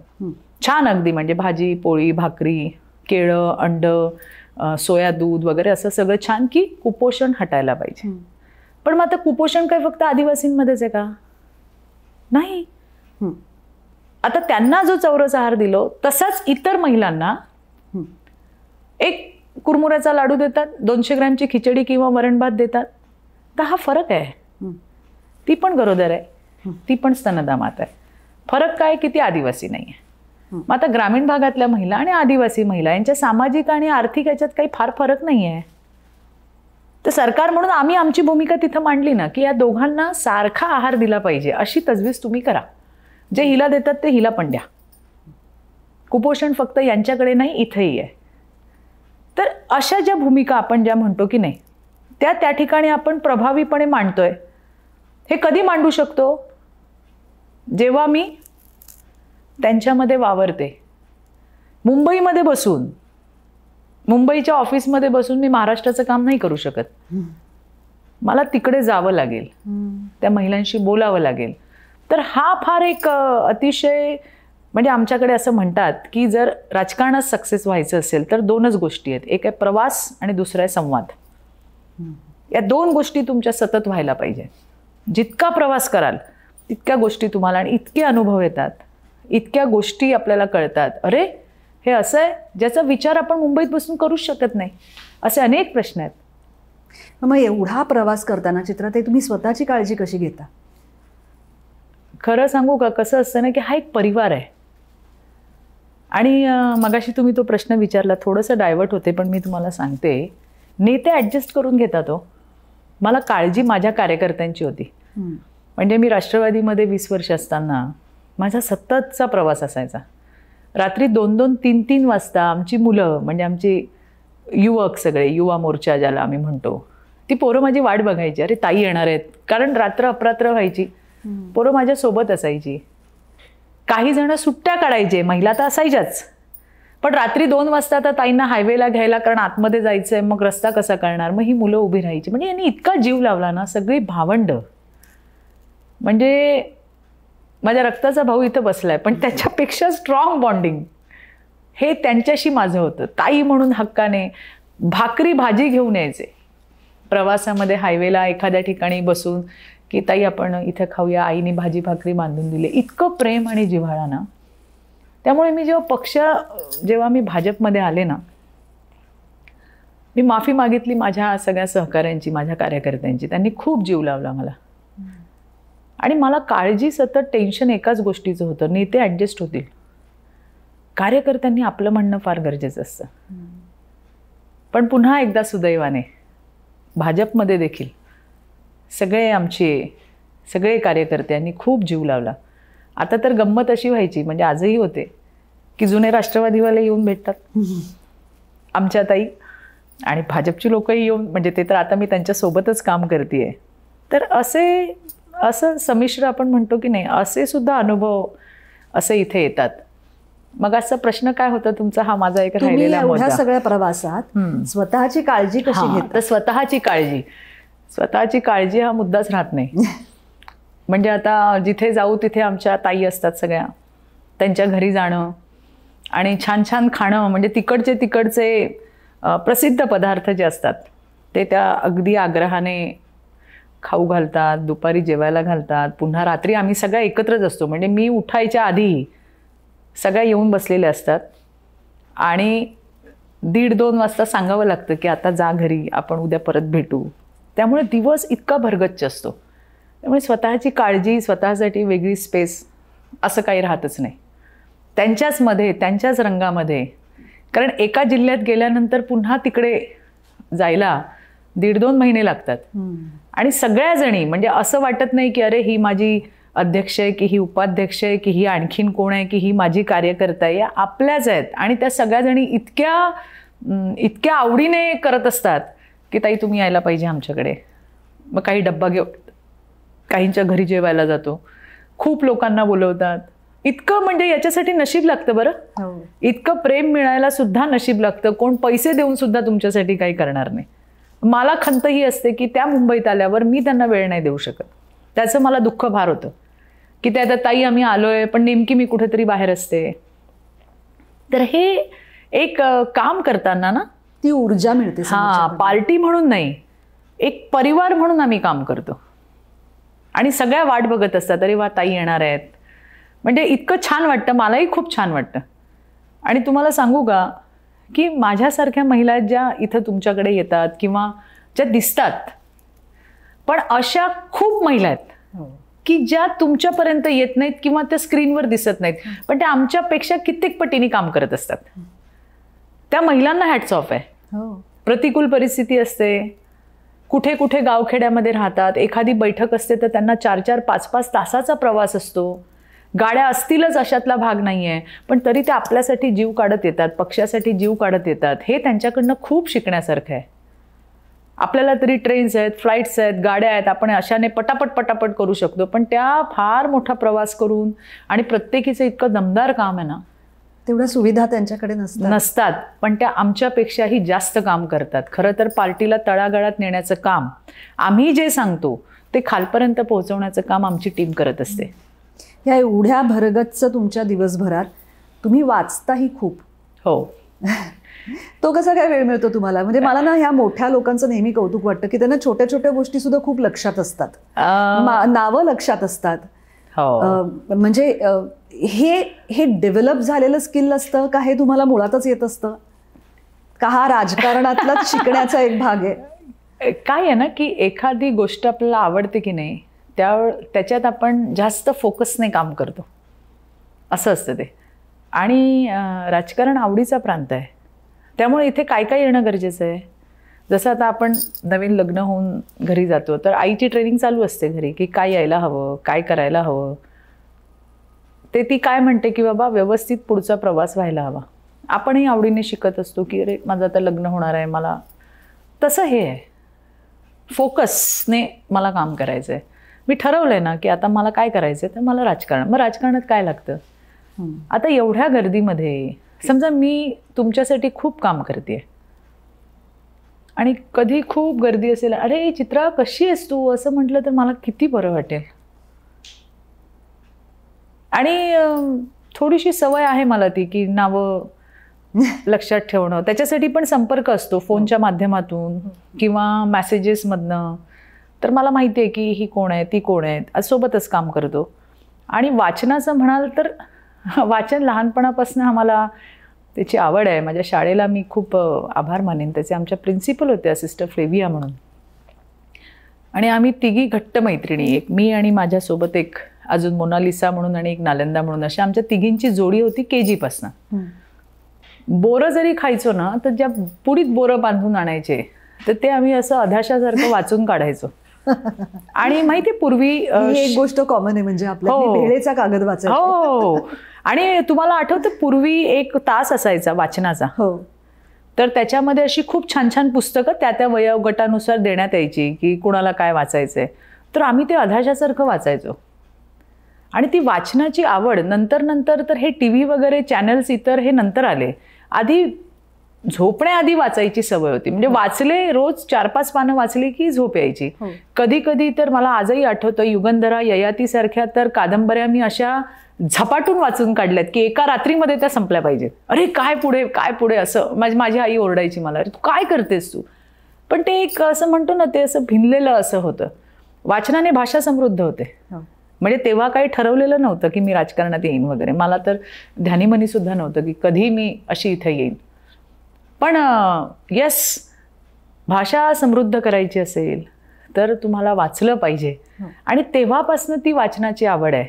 एखादं पुस्तक नाही मिळालं तर मी आपला तो मंदारला फोन करून सांगते, आयडियलवाला, अरे बाबा ते पुस्तक आत्ता परवाच मी ते गावखोरी पुस्तक त्याच्याकडनं मागवलं. अतिशय सुंदर पुस्तक आहे, वाचायला हवं तुम्ही.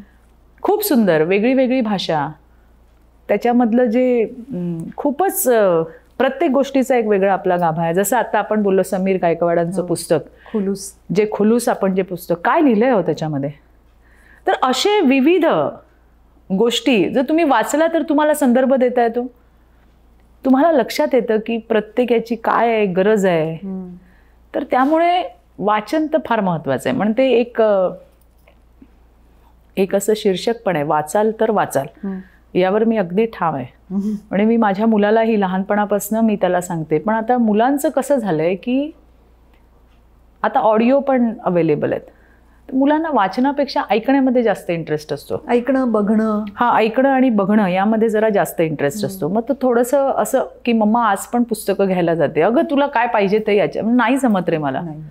आता इतके गॅजेट्स आलेत, म्हणजे हा पण एक आहे, इतके गॅजेट्स आलेत. आता आयपॅड आलेत, आता तुमचे टॅब आलेत, तुमचे मोबाईल्स आलेत सगळे, की जिथं तुम्हाला लिहायची गरज नाही. पण माझं नेमकं उलट आहे. म्हणजे मला लिहिल्याशिवाय मला जमतच नाही. तुम्ही अजून अगदी लिहिते, रोज लिहिते की आज काय आहे, कुठला प्रश्न आहे. तुमची सुद्धा अशी टू डू लिस्ट असते? हो, ती असतेच की. शिवाय प्रश्न. अच्छा, कुठला प्रश्न आहे, काय प्रश्न आहे, तो लिहिला पाहिजे. तो लिहिल्याशिवाय, म्हणजे आता हे लहानपणापासून भिनलंय डोक्यामध्ये की डोळ्यांनी बघणं, हाताने लिहिणं, ते इथे जातं. ते कधी माणूस विसरत नाही. त्यामुळे ते लिहिण्याची सवय, ही वाचनाची सवय, ही जुनी सवय आहे. पण तीच सवय ही चिरंतन आहे. आणि मी माझ्या भाषणांमध्ये पण नेहमी सांगते, हे कोण सगळं शिकवतो? हे गुरुजी. म्हणजे तुमचा 4G 5G फेल होईल, पण आमचा गुरुजी फेल व्हायचा नाही. वा. हे अगदी म्हणजे जे त्यांनी शिकवलं ते आजही आम्ही त्याच्यावर ठामत आणि त्याचा उपयोग होतो आम्हाला. एक शेवटचा प्रश्न. गेल्या काही दिवसामध्ये अजून एक स्टेटमेंट खूप गाजतंय, त्याच्याविषयी मला तुमचं मत हवंय की बायकांना एक खून माफ झाला पाहिजे. कसं आहे, तुम्हाला सांगते की हे जे काही कशातून येतात किंवा काय, मला म्हणजे माझ्या समजण्याच्या पलीकडच्या या गोष्टी आहेत सगळ्या. की बायकांना एक खून माफ, मला असं वाटतं की ज्यांच्यामुळे बायकांचे खून पडतात, ज्यांच्यामुळे बायका त्रासल्या जात आहेत, त्याच्यासाठी आपण एकत्र उभं राहायला पाहिजे. त्याच्यासाठी शक्तीची मागणी केली पाहिजे, त्याच्यासाठी ताकद मागितली पाहिजे, त्याच्यासाठी सरकारकडून यंत्रणा उभी केली पाहिजे. याची आग्रही भूमिका आपण घेतली पाहिजे. आपणच जर असं सगळं बोलायला लागलो तर मग सर्वसामान्य महिलांनी कुठं पाहायचं? आपल्यात ती ताकद आहे, आपण ते करू शकतो. तर आपण त्याच्यावरती आणखीन चांगल्या पद्धतीने महिलांचं लाईफमध्ये बेटरमेंट कशी आणू शकतो याच्यासाठी आम्ही सगळ्यांनी आपण प्रयत्न केला पाहिजे. एक खून माफ करून तुम्ही काय करणार आहात? त्याच्याने मिटणार आहे सगळं? त्याने थांबवू शकतोय आपण? हे जे विकृत लांडगे जे फिरताना दिसत आहेत त्यांना ठेचून काढण्याची गरज आहे. ही जी विकृत मानसिकता आपल्याला समाजामध्ये दिसते तिला ठेचून काढण्याची गरज आहे. त्याच्यासाठी एकत्र येण्याची भूमिका कोणी घेत नाही. मग मला सांगा, पूजा चव्हाण, हो, दिशा सॅलियन, चित्राताई वाघ जिथे पॉलिटिकल कनेक्शन असतं त्या बाबतीत जास्त लढतात. Good question. असा एक गुड क्वेश्चन. म्हणजे बरं झालं सर तुम्ही विचारलात हा प्रश्न. तुम्हाला सांगते मी, आता पूजा चव्हाणचं बोलू आपण. सतत एक बातमी, म्हणजे मी माझा सोशल मीडिया जो आहे तो मी स्वतः पाहते. म्हणजे माझ्याकडे कुठली काही टीम नाही आहे की ते वाचणार आणि मला सांगणार. पोस्ट करण्यासाठी देते मी की बाबा हे पोस्ट करा तुम्ही, पण ते पाहणं मात्र माझं काम असतं. मला आजही आठवतं, मी आमच्या प्रदेश कार्यालयात बसले होते आणि त्यावेळेला एक नोटिफिकेशन आलं ट्विटरवरती मटाचं, आणि त्यात लिहिलेलं होतं की एका मुलीने आत्महत्या केली. तर मी म्हटलं अच्छा, मी वाचलं ते, मी म्हटलं अच्छा काय असेल कारण, म्हटलं थोड्या वेळाने आपण बघूया. 2 तासांनी पुन्हा एक मटाचंच नोटिफिकेशन आलं की मयत मुलीच्या आई वडिलांचा कुणावरही काय म्हणतो आपण संशय नाही. मला ते थोडंसं फिशी वाटलं. मी म्हटलं अशी बातमी होत नाही की आई वडिलांचं कुणावर संशय नाही किंवा कुणावर काय असं नाही आहेत. मी म्हटलं ह्यात काहीतरी वेगळं वाटतंय. मग मी सोर्सेस आहेत माझे, मी त्यांना फोन लावले. अरे म्हटलं काय पुण्यामध्ये असं काहीतरी झालंय, काय आहे? ते म्हटलं आम्ही ऐकतोय काहीतरी, पण अजून आम्ही कुठल्या निष्कर्षावर आलेलो नाही आहोत, पण काहीतरी ताई वेगळं वाटतंय. म्हटलं मला वाटतंय ते तुम्हालाही वाटतंय का? कारण मी मुंबईत आहे. तर ते म्हटले हो आम्हालाही काहीतरी वेगळं वाटतंय. बरं म्हटलं तुम्हाला काय कळलं तर मला कळवा. हो म्हणले. त्याच्यानंतर 1 दिवस गेला आणि मग दुसऱ्या दिवशी तर दणादण बातम्या झाल्या टी व्हीवरती, वेगळ्या वेगळ्या चॅनल्सवरती. आणि मग ते संभाषण आलं, मग त्या सगळ्या गोष्टी आल्या आणि मग कोण आहे. मग मला तोपर्यंत माझे जे काही लोक आहेत त्यांनी काही माहिती दिली की असं असं आहे, तुम्ही बघा असं तसं. तोपर्यंत माझा काही कुणाशी संबंध नव्हता. मी माझ्या पक्षामध्ये माझं काम करते, दुसऱ्या पक्षातला कुठला नेता मी कधी पाहिलंही नाही. आणि मग मी थोडी माहिती घेतली, मग मी यूट्यूबवर गेले, मग मी ते सगळं ऐकलं, वाचलं, कुठल्या मूडमध्ये कसला आवाज आहे किंवा काय आहे, भाषणांमध्ये कसा, बाकीचं कसं, ते यूट्यूबवरती आता सगळंच अवेलेबल आहे. मग मी त्या निष्कर्षावर पोचले की येस. आणि मग मी एकदा प्रेस घेऊन ते नाव सांगितलं की हे असं असं आहे आणि मला 100% खात्री आहे की हा तोच माणूस आहे. आणि मग ते चालू झालं, त्याच्यावर लढले. नंतर मग आता ज्याच्यावरनं गदारोळ झाला तोच विषय आहे हा. खूप त्रास दिला मला 2-2.5-3 वर्ष, प्रचंड. माझ्या घरापर्यंत लोक आले होते, रेकी केली गेली, ही राहते कुठे, इथपर्यंत. एक साधारण 5-6 वाजले की इतके शिव्या शाप देणारे घाणेरडे, आयुष्यात न ऐकलेल्या शिव्या मी ऐकल्यात आणि खूपच त्रास दिला, प्रचंड त्रास दिला. मग त्यानंतर राजीनामा घेतला गेला. आता राजीनामा घेतल्यानंतर क्लीन चिट दिली गेली. नंतर मी कोर्टात गेले. कोर्टात गेल्यानंतर पहिल्यांनी क्लीन चिट दिली म्हणून दुसऱ्यांनी तेच कॅरी फॉरवर्ड केलं, परत मंत्रीपद, पुन्हा तेच. तेव्हाही मी माझा विषय जो आहे तो क्लिअर केला होता. कुणी क्लीन चिट दिली आणि कुणी मंत्री केलं, मी माझ्या स्टँडवर कायम आहे आणि मी लढले. हायकोर्टामध्ये याचिका केली. त्यानंतर आत्ता हिअरिंग झाली, आत्ता 1 महिना झाला असेल. मयत मुलीचे वडील आले. त्यांनी सांगितलं की माझ्या अजून 3 मुली आहेत आणि त्याच्यावर परिणाम होतोय, तर तुम्ही कृपया हे थांबवा. मला वाईट वाटलं फार. आणि मग ती याचिका कोर्टाने निकाली काढली. मी लढले, मी त्या ठिकाणी आवाज उठवला. मला जे जे करता येईल ते मी सगळं केलं. आत्ता जे माझ्यावर टीका करतात ते त्यावेळेला काहीच नाही बोलले. बरं, कुणाचं तोंड हात बांधलेले नव्हते. मी बोलत होते, तुम्ही बोलायचं होतं, पण कुणीच बोललं नाही. पण नंतर मात्र सगळे टीका करायला उभे राहिले. पण मी माझी लढाई लढले, याचा मला आनंद आहे, मला समाधान आहे. मला वाईट या गोष्टीचं वाटतं की मुलीच्या वडिलांनी स्वतः येऊन सांगितल्यामुळे कोर्टाने त्या पद्धतीने विचार केला. खूप वाईट वाटलं. त्या दिवशी मी झोपले नाही रात्री, मला खूप त्रास झाला. पण पुन्हा एकदा आपण म्हणतो की वरचा आहे. आता तुम्ही जो विषय मांडलात की हाय प्रोफाईल केस, आता तुम्हाला मी एक छान आठवण करून देते. मध्यंतरी ना एक बाई मला सारखी मेसेज करायची मला बोलायचंय, मला बोलायचंय, मला भेटायचंय. तर मी म्हटलं कोण आहे. मी त्यांना म्हटलं तुम्ही मेसेज करा. ती म्हटली नाही मला बोलायचं आहे तुमच्याशी. आणि माझ्याकडे खरंच वेळ नव्हता. एकदा रात्री मी दौऱ्याहून आले, 2:30-3 वाजले असतील मुग्धाताई, आणि मी व्हॉट्सॲपवरच काहीतरी काम करत होते आणि त्या बाईचा परत मला फोन आला. आणि तुम्ही जे विचारलं ना तेच तिने नेमकं विचारलं की चित्रा वाघ तुम्ही काय फक्त हाय प्रोफाईल केस बघणार आहात का. मला इतकं माझं डोकं सटकलं. मी म्हटलं तुम्हाला मी 100दा सांगितलं तुमचा काय प्रश्न आहे मला मेसेज करा, तुम्ही केला नाहीत. मग मी तिला फोन लावला. रात्री 2:30-2:45 झाले होते. मी म्हटलं काय आहे, मी तुम्हाला इतके दिवस सांगते की तुम्ही मला मेसेज करा. ती म्हटली नाही मी तुम्हाला आता व्हॉट्सॲपवर काय पाठवलं ते तुम्ही बघा. मग मी पुन्हा व्हॉट्सॲपवर गेली तर तिथे एक तिने क्लिप पाठवली होती. ती क्लिप अशी होती की एक मुलगी होती तरुण, ती अर्ध्या कपड्यांमध्ये होती, रस्त्यावरून चालत होती आणि तिच्या मागे मुलं चेकाळत चाललेली. तर मला काही कळेच ना की हे काय आहे. मग मी तिला परत फोन केला. मला असं वाटलं, मी म्हटलं तुम्ही कुठली NGO चालवता का, तुम्ही काही म्हणजे तुम्हाला काय मदत हवी, काय आहे हे, असं मी तिला विचारलं. मग तिने मला ती म्हणली परत व्हॉट्सॲप चेक करा. मग तिने ती मुलगी अशी जी उघडी नागडी फिरत होती तिच्या आणखीन क्लिप्स मला पाठवल्या आणि मी ते बघत होते. आणि मम्मी इतके रात्री आली आहे म्हणून माझा मुलगा आला बघायला. तर मी हे बघत असताना मला म्हटलं मम्मा तू हे काय बघते, खूप घाण बाई आहे. म्हटली कोण आहे. तेव्हा त्याने मला सांगितलं ही उर्फी जावेद नावाची कोणतरी मॉडेल आहे. मग मी त्या बाईला पुन्हा फोन केला. मी बघितलं ते सगळे कसे विचित्र विचित्र कपडे आणि अर्ध नग्न अवस्थेतच.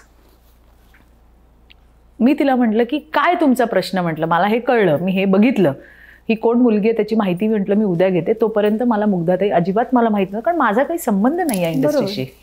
ही कोण आहे आणि काय आहे आणि कुठे मुंबईत फिरते आणि काय घालते आणि काय नाही. आणि मग तिला म्हटलं मी उद्या माहिती घेते. ती म्हटली मी आता उद्या तुम्हाला फोन करते. तेव्हा 3-3:30 वाजले होते. मग तिने पुन्हा मला सकाळी फोन केला. मी म्हटलं आत्ता मला तुम्ही सांगा, मी माहिती घेतली आहे, ही कोण आहे, काय आहे, तुम्हाला काय काम आहे किंवा काय म्हणणं आहे. त्या वेळेला तिने मला हे सांगितलं चित्राताई हे मी तुम्हाला यासाठी पाठवलं, मला तुमच्याकडनं शासकीय मदत नको आहे.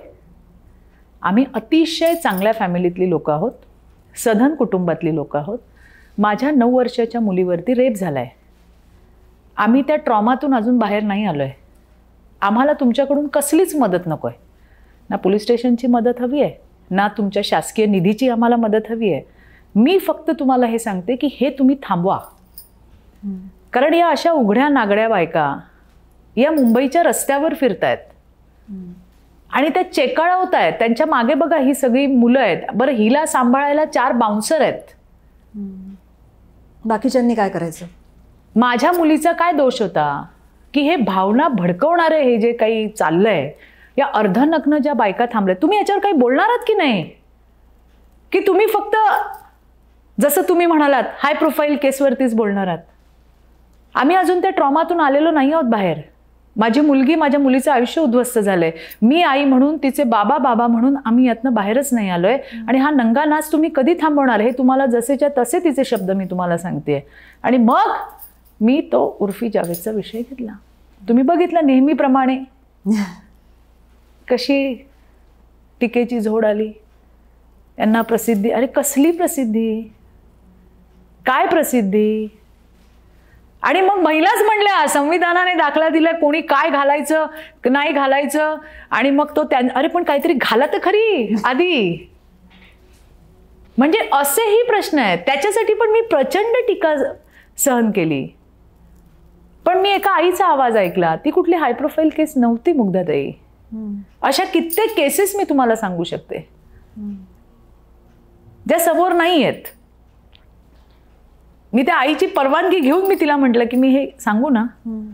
बिलकुल सांगा म्हणल्या. त्या म्हणल्या मला बाकीच्यांचं मला माहित नाही, पण या राज्यातली या देशातली प्रत्येक आई तुमच्यासोबत उभी राहील चित्राताई, हे मी तुम्हाला सांगते. तुमचे राजकारणी उभी राहतील की नाही मला माहित नाही. हे शब्द आहेत तिचे हो. आणि मग तुम्ही बघितलं कशा पद्धतीने झालं, पार माझ्या घरापर्यंत आलं. अरे या उर्फी जावेदची मी लढत होते तर काय काय त्याच्यावरती मेम्स बनवले गेले, माझ्या मुलाचे फोटो छापले गेले. म्हणजे इथपर्यंत खालच्या थराला. मी कोणासाठी लढत होते. एका आईचा आवाज ऐकला. ती काय हाय प्रोफाईल केस आहे का. माझ्यासाठी सगळ्या केसेस सारख्या आहेत. कुणीही असू दे, कुणी छोटा नाही आणि कुणी मोठा नाही. आणि जो आरोपी असतो ना त्याला ना कुठली जात असते ना त्याला बाकी काही असतं, तो फक्त एक आरोपी असतो. आणि बरं मग मी कोण आहे? मी काय करू शकते? मी बोलू शकते, बरोबर, मी भांडू शकते, मी आंदोलन करू शकते, मला जे जे करता येईल ते तर मी करेन. की मी वाट बघू मुग्धाताई बोलल्यावरती मी येईन? हा, असं नाही ना. मी मगाशी म्हटलं ना तुम्हाला तुमच्या की पदासाठी काही ठराविकच काही कामं आहेत का? नाही. त्या आईने मला इतक्या रात्री ज्या अर्थाने फोन केला, जी इतके दिवस माझ्या मागे होती, तिला काहीतरी माझ्याबद्दल वाटलं असेल ना की ही हे बोलू शकेल, ही ताकद आहे. आणि म्हणून मला जे जे काही करता आलं ते मी केलं. तेव्हाही या महिला उभ्या राहिल्या आणि मलाच ते शिकवत होत्या की नाही संविधानाने असं दिलंय. अरे पण काही घाला तर खरी ना. मी काय म्हणत होते, काय माझी मागणी होती? बाई तू कपडे घाल आणि कुठेही फिर, 4 भिंतीच्या आत काय करते तो तुझं आहे, ती तुझी स्पेस आहे. पण तू रस्त्यावरती जर अशी उघडी नागडी फिरशील तर ते नाही आमच्यासाठी चांगलं. आणखीन एक किस्सा सांगते. हे कसं होतं हे तुम्हाला मी सांगते. मी त्या आईशी का सहमत झाली हे तुम्हाला मी सांगते की तुम्हाला आठवत असेल रेल्वेच्या इथं वायफाय फ्री आहे. हो हो. तर एकदा म्हणजे त्याला आता बरीच वर्ष झाली आहेत. मला आठवतं बॉम्बे सेंट्रलला एक सुप्रिटेंडंटचं ऑफिस आहे, काहीतरी काम होतं आणि मला त्यांना भेटायला जायचं होतं. वेळही घेतली होती आणि नेमकं ते मीटिंगसाठी बाहेर गेले होते. तर ते म्हणले की तुम्हाला 15-20 मिनटं थांबावं लागेल. तर मी म्हटलं आता इथे बसण्यापेक्षा मी जरा प्लॅटफॉर्मवरती एक राऊंड मारून येते, काय परिस्थिती आहे, महिला भेटतील, आणखीन काही असेल तर आपल्या लक्षात येईल. म्हणून मी गेले. मी तिथे गेले तर ते प्लॅटफॉर्म तिकीट घेतलं की नाही तुम्ही, की तुम्हाला ते वायफाय काय ते फ्री का काय असं काहीतरी त्यावेळेला होतं. आता ही गोष्ट आहे बरेच वर्ष झाले बरं याला, 2025 झाले, 10-1 वर्ष झाले असतील. आणि एक मुलगा होता, तरुणच होता, 15-16-17 वर्षाचा असेल. आणि ते खांब आहे ना तो बॉम्बे सेंट्रलला स्टेशनला त्या जुन्या ह्याच्यात तो व्हाईट कलरचा, तिथे तो बसून आपला ते घाणेरडं काही तो बघत होता. माझ्यासोबत रेल्वेचे त्यांचे जे होते अधिकारी ते पण माझ्यासोबत होते. म्हटलं चलो एक राऊंड मार के आते. आणि तो पोरगा तिथं असा आपला बघतोय. त्याच्या गावी पण नाही की त्याच्या आजूला कोण उभं आहे, त्याच्या बाजूला कोण उभं आहे. तो इतका गर्क त्या सगळ्या घाणेरड्या गोष्टी बघण्यामध्ये. आता मी म्हटलं की हा हे सगळं बघतोय, वय वर्ष 16-17 वयाचा असावा तो पोरगा. मी म्हटलं याच्याने याची पुढची विक्टीम कोण असणार आहे? हे सगळं पाहिल्यानंतर कोण असणार विक्टीम? जी समोर असेल ती बाई, मुलगी, म्हातारी बाई, कुणी असू शकतं. मग कुठेतरी हात लावणं, काहीतरी घाणेरडा प्रकार करणं, कुठून होतात गोष्टी या? तेव्हा मी त्या अधिकाऱ्यांनाही सांगितलेलं. म्हणजे हे मी सांगतेय की चेकाळवणाऱ्या ज्या गोष्टी आहेत, हा शब्द आता हा बरोबर आहे की नाही मला माहित नाही, त्याच्यातनं या घटना घडू शकतात. हे मला त्या बाईचा जेव्हा मला फोन आला आणि तेव्हा मी म्हटलं की हे जे असं सगळं, ती म्हणे ताई बघा तुम्ही, ती मराठी नव्हती, हिंदी भाषिक बाई होती. ती मला म्हणली इसके साथ 4 बाउंसर है, हमारी बेटी के साथ हम क्या करेंगे, वो तो स्कूल जाती है, आप कुछ नहीं करेंगी? बिल्कुल करूंगी म्हटलं, लढूंगी आपके लिए.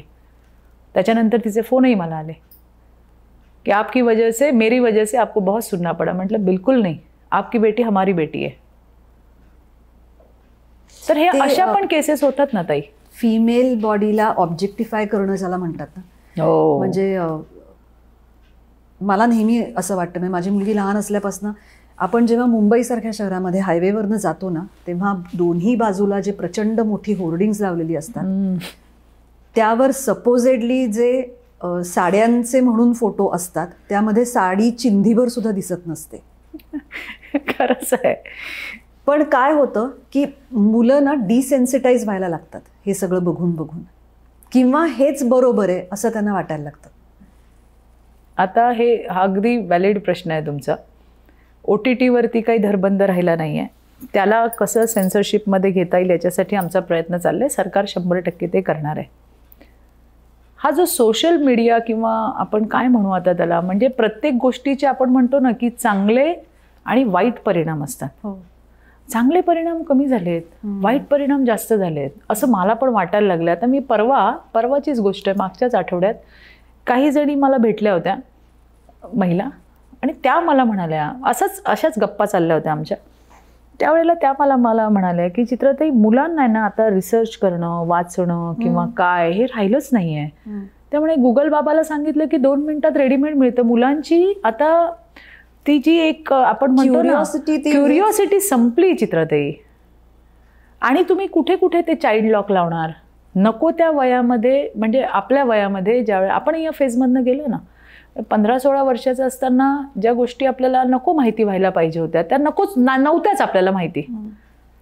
पण आत्ताच्या छोट्या छोट्या मुली आहेत, त्या मुलींना किंवा मुलांना सुद्धा, फक्त मुली नव्हे मुलांना सुद्धा इतकं पुढचं ज्ञान आहे. म्हणजे परवा मी एकाच्या घरी गेले होते, मग तिची आई फार कौतुकाने सांगत होती की एक मुलगा होता असा छोटा, तो मला वाटतं फर्स्टला की सेकंडला असं काहीतरी असेल, याची गर्लफ्रेंड आहे.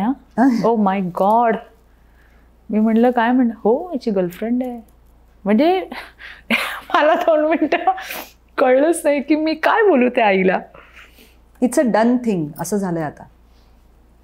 किंवा मग गर्लफ्रेंड नसणं हा पण असं मला वाटतं की काय असं मुलांना वाटायला लागलं हे सगळं पाहून. बरं, मोरल पॉलिसिंग चालत नाही ताई. मी मरीन ड्राईव्हवरती बऱ्याचदा मी जात असते आणि तिथून चालताना मी बघते, मी बऱ्याच लोकांना हटकते सुद्धा. काही जण आता सोबत बाकीचे लोक असतात म्हणून ते बोलत नाहीत, पण कधी कधी लोक बोलतात, तुम्हाला काय करायचंय, आम्ही इथे बसलोय. हो, तुम्हाला सुद्धा असं म्हणतात? असं मला नाही बोलले, पण माझ्या मैत्रिणींचा हा अनुभव आहे. तुम्हाला काय करायचं, आम्ही इथे बसलोय. आता आमच्यासोबत पोलीस वगैरे असतात, त्यामुळे ते अशी हिंमत करत नाहीत. मग मी त्यांना म्हणाले, काय करताय तुम्ही, दे बघूया तुझा फोन दे. म्हटलं तुझ्या आईला फोन लावते. नाही सॉरी करून पळून जातात. पण ह्याच्यामुळे ना डोकं पण क्रिमिनल झालं आहे.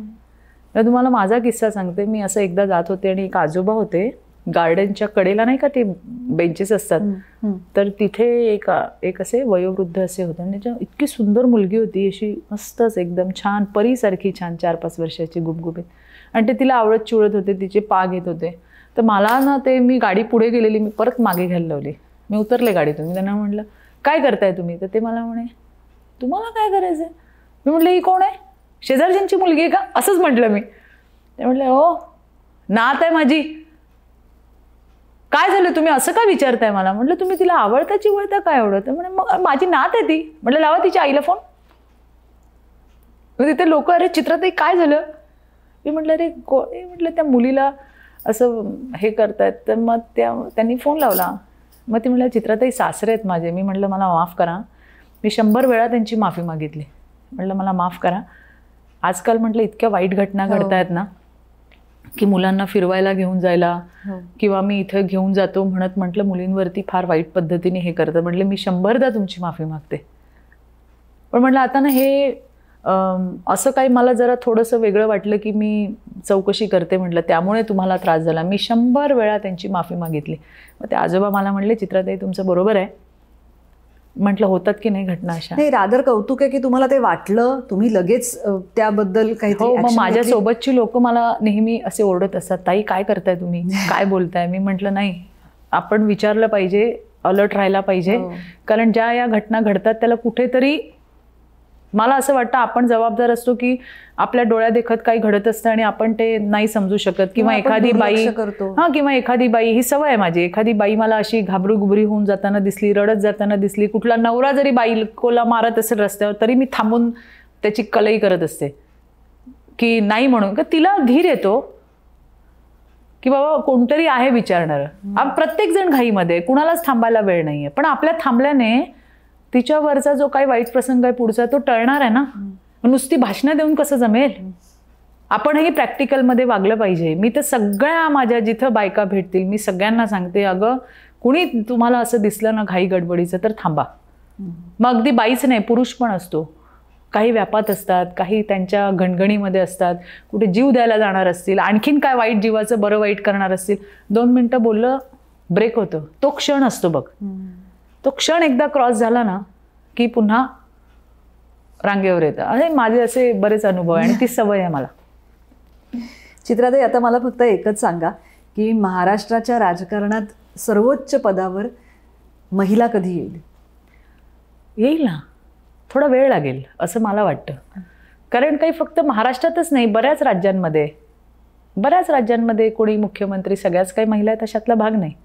पण आणि मला विचारा, राज्यांमध्ये कधीतरी आहेत, आजूबाजूला आपल्याला दिसतात, महाराष्ट्रात का नाही? आपली तर कर्वे, फुले, आंबेडकरांची भूमी आपण म्हणतो. अजून मी म्हणते तुम्हाला, पुन्हा याच्यावरती कॉन्ट्रोवर्सी होऊ शकते, पण हे माझं वैयक्तिक मत आहे चित्रा वाघचं.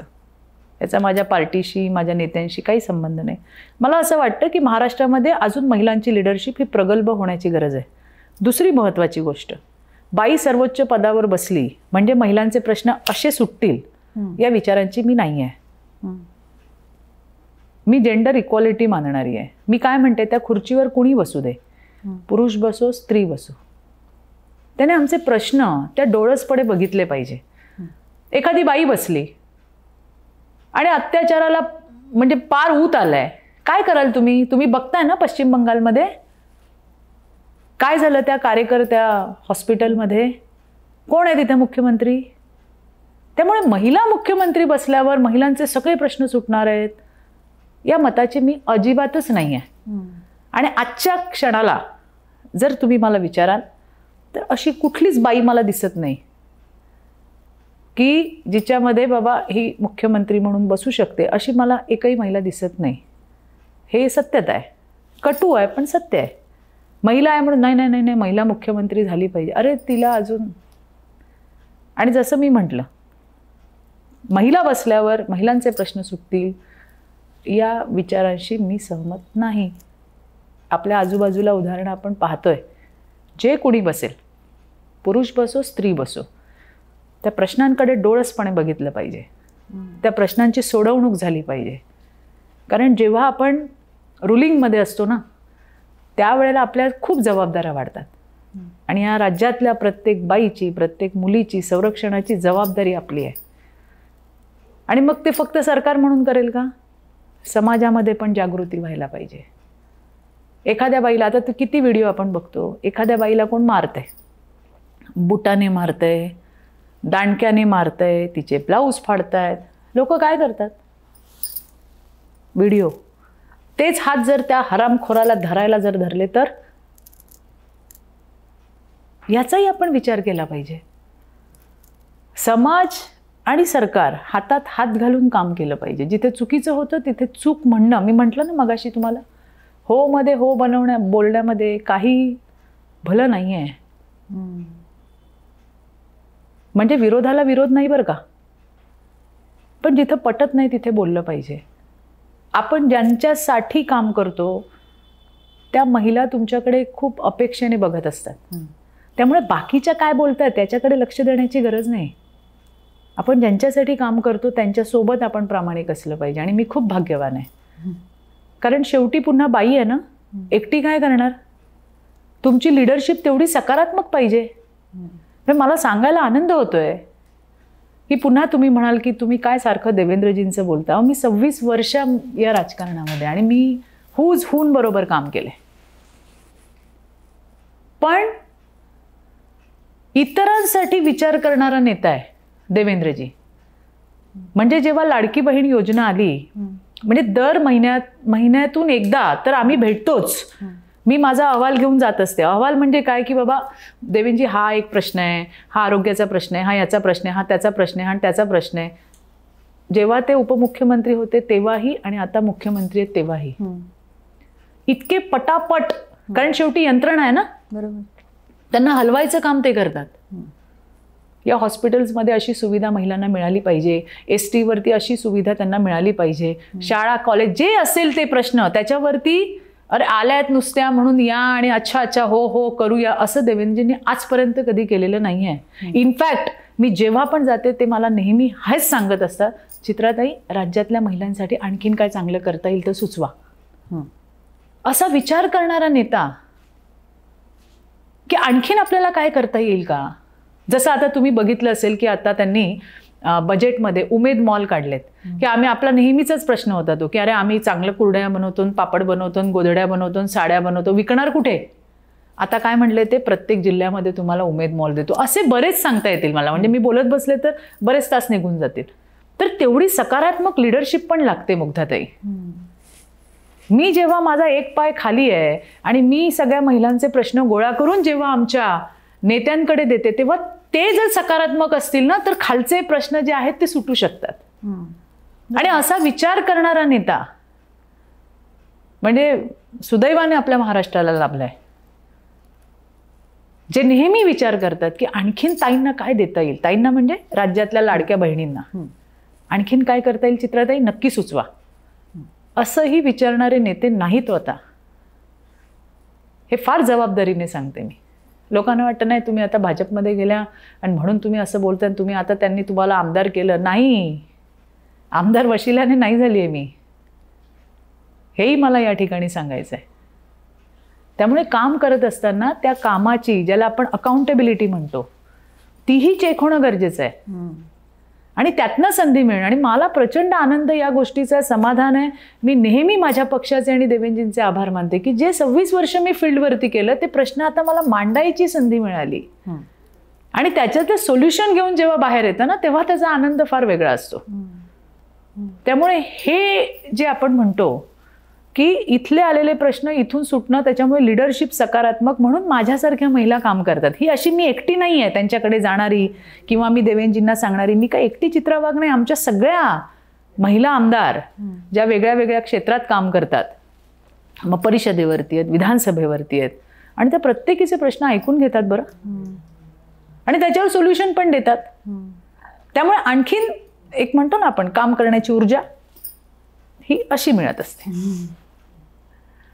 चित्राताई, तुम्हाला जसं वाटेल तसं काम करत राहा. आमच्याकडनं कधीही काहीही त्यासाठी मदत लागणार असेल तर आम्हाला आनंदच होईल. मला आज खरंच मनापासून आनंद झाला आहे. आणि मी अगदी सांगते तुम्हाला की काही 2-4 पॉडकास्ट आहेत ज्या मी नेहमी पाहत असते, ज्याच्यातनं एक प्रेरणा मिळते. त्यातलं एक आरपार आहे. म्हणजे परवाची मानसी साळवेंची मुलाखत मी ऐकली, मला खूप छान वाटलं. सोनाली कुलकर्णी पण खूप छान बोलल्या. त्याच्यानंतरचं मी तुम्हाला आणखीन सांगू शकेन, परवाच मी बघितलं कुठल्या ताईंचं, तर मृणाल कुलकर्णी ज्या इतक्या सुंदर बोलल्या, इतकं छान बोलल्या. प्रत्येकीने आपले त्या ठिकाणी अनुभव शेअर केले, कसं वाटतंय. तर ते आणखीन त्या गिरिजा ओक, त्यांचं पण मी पाहिलं, किती छान बोलल्या त्या. कसं जज केलं जातं, कसं बोललं जातं महिलांना. म्हणजे आता त्या सगळ्या जणी वेगळ्या वेगळ्या क्षेत्रातल्या आहेत, पण त्या प्रत्येकीने, मग असं मी मगाशी जसं सुरुवातीला म्हटलं की प्रत्येकीला वाटतं यार किती संघर्ष आहे मला, किती त्रास आहे मला, पण हे सगळं ऐकल्यावर वाटतं अरे मेरा गम कितना कम है, दुनिया में तो बहुत गम है.